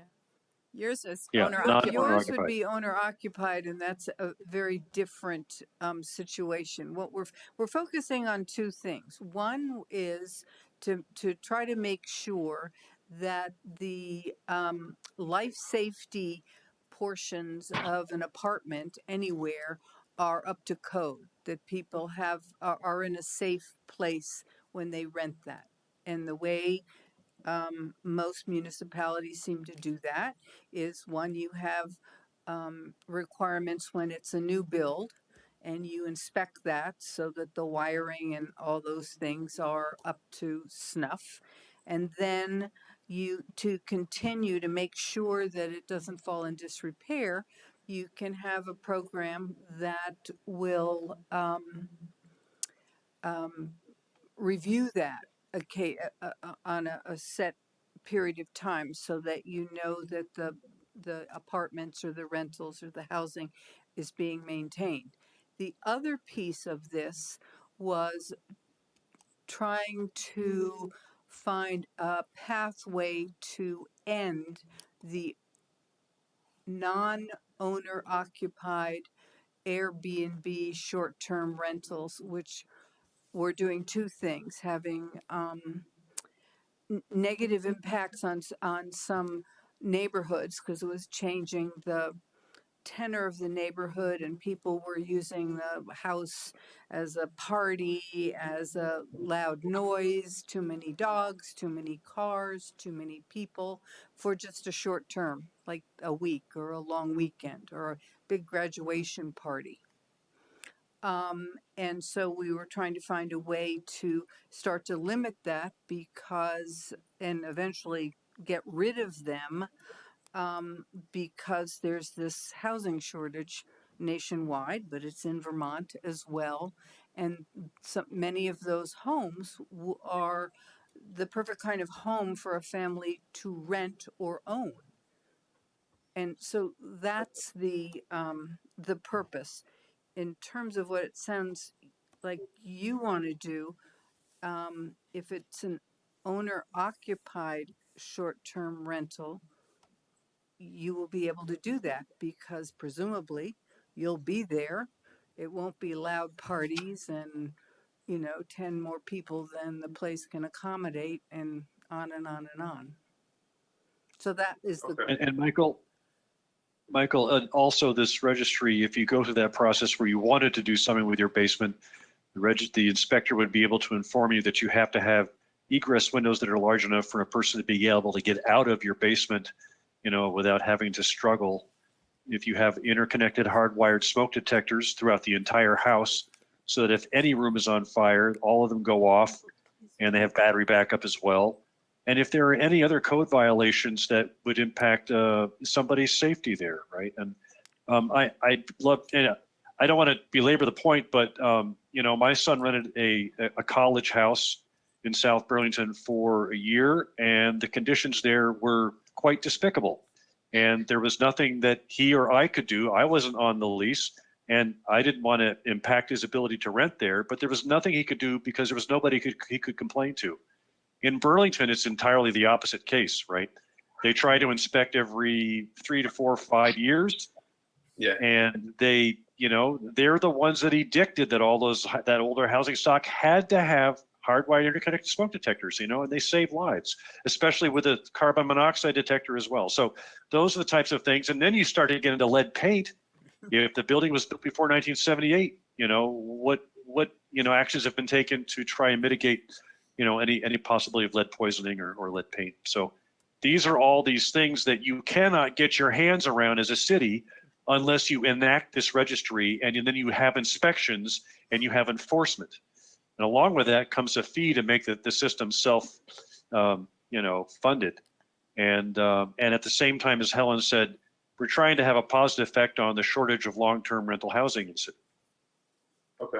No, it all makes sense. I'm all for making the homes safer. When I did we're doing renovations. We have the egress windows. We went through the city for the zoning permit and everything. And, we used to live in Burlington, and seeing the difference between Burlington and South Burlington's just zoning process was remarkable. And so I think it's a good thing. I think it's positive. I think one of the concerns I have is when I hear about, are you guys using data to support your plans to move forward on this when it comes to, the short-term rentals affecting the neighborhoods and that they're taking away from the housing stock? Because I'm not necessarily so concerned with my property right now. I think what I'm concerned of, if for some reason my wife's a nurse, if she gets a travel assignment or something and the whole family wants to leave for a 6-month excursion, and we take the kids and it's this amazing adventure, and we say, we're just going to short-term rental the house out while we're traveling because we want to keep the house, we want to have it for the long term. I see these types of restrictions and I get concerned that they're being done possibly for the wrong reasons. Are you guys using data to support these claims that party houses are consuming our neighborhoods and there's not enough housing because of the short-term rentals? I mean, how many short-term rentals are there in South Burlington, and are there any other thing, is that really the cause? That's my question. Michael, we've had incredibly emotional testimony from folks distressed at the Airbnbs near them. And this is, as I think the chief said, this is the 6th time we're discussing this particular ordinance in public session. And so if you listen to those sessions, I think that will provide you the comfort that we've, done the homework on this. Okay, I appreciate it. Yeah, I'm sorry for, like I said, this is my first time, and I do know you guys are working hard to try to improve the town, and I do appreciate it. And so I will review those and try to learn as much as I can about it. Okay. Thank you. Well, our public hearing is on the 20th, so if you do your research and have some other comments, you're welcome to make them. All right. At 20th of February. uh, February. got it. Mike, Thank you. Michael, if you send me your email, this is Steve, I can send you the dates that those hearings, all those other meetings were, so you don't have to go back and look at every agenda, but just so I can outline those for you. All right. Steve, what is your full name? It's just, if you go to the website, I'm the deputy city manager. The address is there. All right. Thank you, Steve. Is there anyone in the audience that wanted to say something? I'm sorry. You're way back there. I can hardly see. You're in the dark. All right. Hi, I'm Ashley. And I have a similar thought to Mike Cohen in that I guess it feels like. Can we have the person identify themselves entirely and where they live, please? Oh, all right. Ashley Truax. I live on Hadley Road. And I was wondering about, well, one, I do agree with the sentiments around the notarized process and registration. I feel like that should be, it's simpler. It's 2024. Let's do it online. Let's get it done. So I think we should consider that. I think that, around the use of our property, we, for our jobs, have been assigned relocation and gone away for periods of time, 6 to 9 months so far, but maybe it could be longer. But we want to keep our house here. So we want to be able to come back to it. We also want to be able to come back to it at holidays and other times so we can be back with our family. And so using it as a short-term rental while we're away to certainly pay for costly daycare bills or nanny bills or whichever else that come up for us. I guess this feels like it's not going to let me do that. The other thing that's coming up for us is taking care of our aging grandparents. And so we might relocate for a few years while we need to help with them, but then want to come back. And I guess it doesn't feel like it leaves any opportunity for us to use our property that way. And, with housing market, I don't want to sell because I don't know what's going to happen. I want my property to come back to in the future. So I'd like the council and city to consider, is there a way we could make that possible for people to be able to keep a home here that they can use for short-term rental intermittently, right, and come back? Because it's written as like, if we came back and lived for more than 6 months here, then now it can't be used as short-term ever again. If we needed to relocate to take care of our grandparents or otherwise and come back. So I want to consider that. And then trying to think other points. Otherwise, I am supportive of all the fire safety and, checking that. I work in environmental health and safety, so I know how that works. I am wondering though, what that cycle will be. I think Andrew, you had asked about it, and do we have any details for what that's going to look like and the, being able to have the resources and budget and stuff to allow, doing that? Do we have that together yet or not? Well, we do have a $5 fee that we, or $5 from the fee that's set aside into a fund so that if there are residents who need to update their home or their apartment, they might have access to some financial support from the city to do some of the things that we're requiring. So we have recognized that. I mean, it's on a. Well, that's for the individual, right? To get it up to code is what you're saying? Yes. Okay. Yes. But what about the staff at the fire department or otherwise to do the inspections and stuff? Do we have that plan? Yes.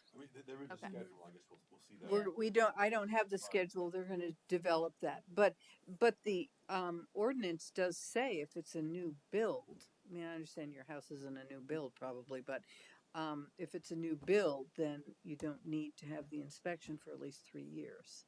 And then it's depending on if there are any violations, you get a longer period I mean, if you're a good landowner and take care of the property and you don't have, violations, then you don't have to be inspected nearly as much. Okay. So the issue is Steve, that do you have some more things? I think you're spot on. Just that the plan is that if we inspect your property and there's no violations, you wouldn't receive another inspection for 5 years unless there was a complaint. Okay, so And similar to Burlington's compliance. Mirrored offered Burlington's. Okay.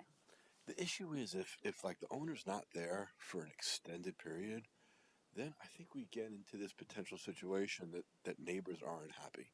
Right. You know, and so there's this Unless balance there's that, a we have, long-term that we have to rental. strike here. Yeah. You know, because you're not there, right? And you don't really know what's happening. Mm-hmm. Well, I mean, we do have within, so like I said, we've rented our house out when we've been relocated for work or otherwise, and we do have house rules that we ask our guests to abide by. Sure. Right, and we have no parties, no otherwise, and whenever we get inquiries where they describe, hey, we're coming for this party, we say, hey, we don't do parties, sorry, decline. Right. So, the renter, as the host, we can control that. Do you rent for more than? Do you rent like a week at a time, or do you try to rent for the whole entirety? We've done both. We've when we go away for week-long vacations, whichever, we've had renters come in. Oh, so you rent your house while you're gone. While for we're a week. gone. So and then we've had work assignments that had us away for 6 months, living somewhere else. We lived in Toronto or otherwise. Right, so during that period, if you were to rent rented to it then. folks, I think it's more than 14 days or 30 days. I forgot what the short term. 30. 30. Right. So you could, I mean, if you're away for 6 to 9 months, as long as the renter is there for more than 30 days, you're okay, right? This just says if you're not there and really not like have your finger on the pulse, it's not great for the neighborhood to have all this turnover, right? It feels like a hotel. I can So, say I'm sorry, our rental has had our neighbors' families rent it because they want it to be a few doors down from their family, but have their own bedroom and bathroom and kitchen, right? Right. So that's, and yeah. Oh, there's our always experience. those exceptions, and Right. I think there are. To carve out. We've heard of several others. It's just really hard when you have an ordinance to carve out your particular situation because you're a nice person. You have family here maybe that provides some oversight, so that won't happen. And then other people that have really, make a lot of money with their weekly rentals, and that's what it's about, and they live in some other state, and it's just they hire cleaners and the next crowd comes in, and there's not So is it, and they don't live there, so they don't have to face neighbors who are saying, the last group you had here, this is what they did. so I'm sorry, is the problem Okay, I that would we have, like to- that there's Michael, that, this isn't a dialogue with you and Ashley. Yeah. So when Oh, she sorry. says, I'll let you, you can indicate you'd like to say something. All right. I think the only other Okay, question appreciate it. I wanted to confirm based off what I read was that if you have an accessory dwelling unit, that you can rent that short term anytime with no limits. Because you're president, because it's owner occupied. When it's on, when the When it's on your main property. residence, Yeah. when the main residence is occupied by the owner, yeah, you can rent out a room, you can rent out a basement, you can rent out an accessory dwelling unit. Because you're there. So the reality is you're not going to let it get wild because you live there and you have to live with your neighbors. Okay. All right. So you don't, I mean, you I was wouldn't want curious a if you neighbor to written do that way because of the size, like just because it's a smaller one, that it's less likely to get, have a big crowd, and that's. But you're saying, yeah, because it's an accessory dwelling unit on the single family home. Right. Okay. Right. So if we were reassigned for work and weren't living at our home, You could look at long-term renting. I would actually contact Steve Luck, just like Mike. Yeah. And just go through your situation. He could walk it through with you. what the options are. Yeah. Okay. All right, Thank Mike, you very go much. ahead. Yeah. Thank you. Okay, Mr. Cohen. Hi. I'm trying to come back to this idea about, and again, this is, I know I'm late to the party. Is the problem that there's bad guests? Because when I think about like what you've said so far, I've had bad neighbors before where I've shared a driveway with them Oh, sure. and they were horrible. And it comes to me like when I think about this, is this a result of a specific scenario? And is this the foundational problem that short-term rentals are bad? Or is it that there's individuals that are bad or there's bad hosts?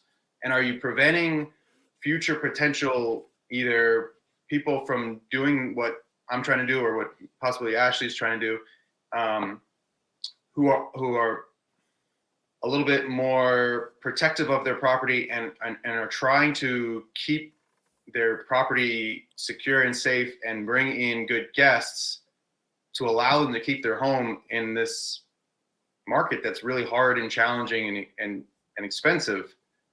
And are you preventing us from this opportunity if we were to travel or leave because of a couple bad apples? And it's almost like saying, you know, there's people who drive drunk and therefore nobody can drive at all anymore. And it's just like, well, that's not going to solve the problem. You know what I mean? And is the real problem people driving, or is it people driving drunk? And in this scenario, it feels like it's not that people are renting their homes out on a certain schedule.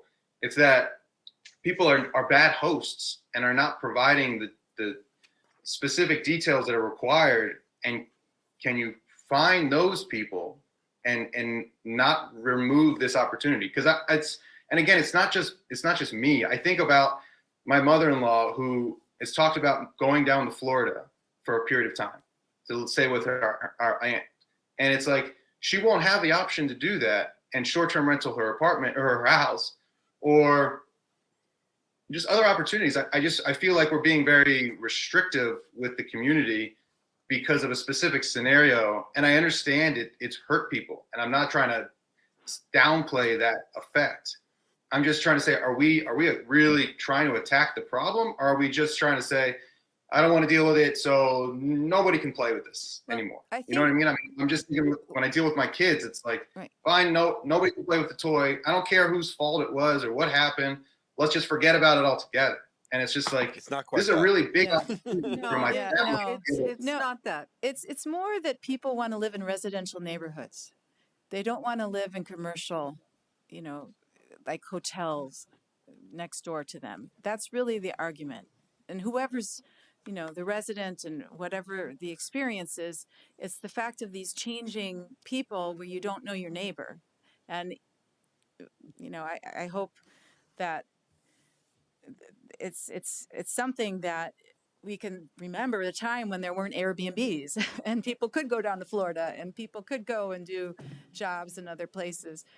Maybe it wasn't as lucrative, but you could do something with your property. And so we understand the commercial interest for people, but that commercial interest is not serving your neighbors necessarily. And that's the rub. Maybe just another, just to elaborate a little bit, right? So we have zoning. And in residential zones, you're not permitted to run a hotel, right? Or motel. And this feels very much like something that's not permitted. And so couple that with the bad actors, to me it's pretty compelling that you have, you know, someone living there who says, hey, you know, they shouldn't be doing this in any event, running a hotel, and now they're running it poorly. You know, help me here. If you rent your house out, you don't pay rooms and meals tax unless you go through Airbnb or Vrbo or whoever the third party is. The minute you start paying rooms tax, you are operating a hotel, and that's not a zoning permissible activity in these residential neighborhoods. We have a rental vacancy rate that is less than 1% in Chittenden County. And the only way we can affect that is by retracting those houses that are owned by another entity in neighborhoods and being rented out for very short-term amount of time and put them back into the housing stock for long-term rentals. So we're doing two things here. We're trying to correct that vacancy rate. We're trying to also return neighborhoods back to being regular neighborhoods. And we're also trying to ensure the safety of people that rent in rental units in South Burlington. Yeah. No, I Okay. I see that. I do question though, when you I say, need to wrap this up. will you change the vacancy rate by doing this? I mean, we talked about this thing in Jaycee Park Michael, I don't for an want to hour. really I don't cut think you off, but this isn't a debate format. We hear you. You've said, made your points, I think, very clearly and very well, but we're not going to debate this tonight. That's fair. Okay. I appreciate the time. Thank you. Thank you. You have a motion and a second on the table, I believe. Yes. Well, that's good. So are we ready for the vote now? Do they? Yes, we do. Yes, we do. Yes, we do. We do. Okay, are we ready Yeah, Ryan to started vote? it off. Yep. All in favor signify by saying aye. Aye. Okay, Aye. that's unanimous. So we'll get to go through this again on the 20th. Looking forward to it. Yes. All right. Our last item. This is convening as the South Burlington Liquor Control Commission to consider Bliss B, Bueno y Sano, Guild Tavern, Maple Fields, at the airport, Maple Fields, Price Chopper, Shelburne Road Variety. All right, so I move that we convene as the South Burlington Liquor Control Commission. Second. All in favor? Aye. Aye. I move that we approve these first class and second class licenses and tobacco licenses Second. and third class license. All in favor? Aye. Aye. Aye. They pass. Motion to come out of the So moved. control. Second. All in favor? Aye. No, Aye. we're out. We're back in real life now. 21, other business. Is there any? No. Seeing none, I would entertain a motion for adjournment. Moved. So moved. All in favor? Aye. Aye. We are Aye. adjourned. Thank you. Thank you. Drive safely, everybody. Yeah. Thanks, Tim. It wasn't.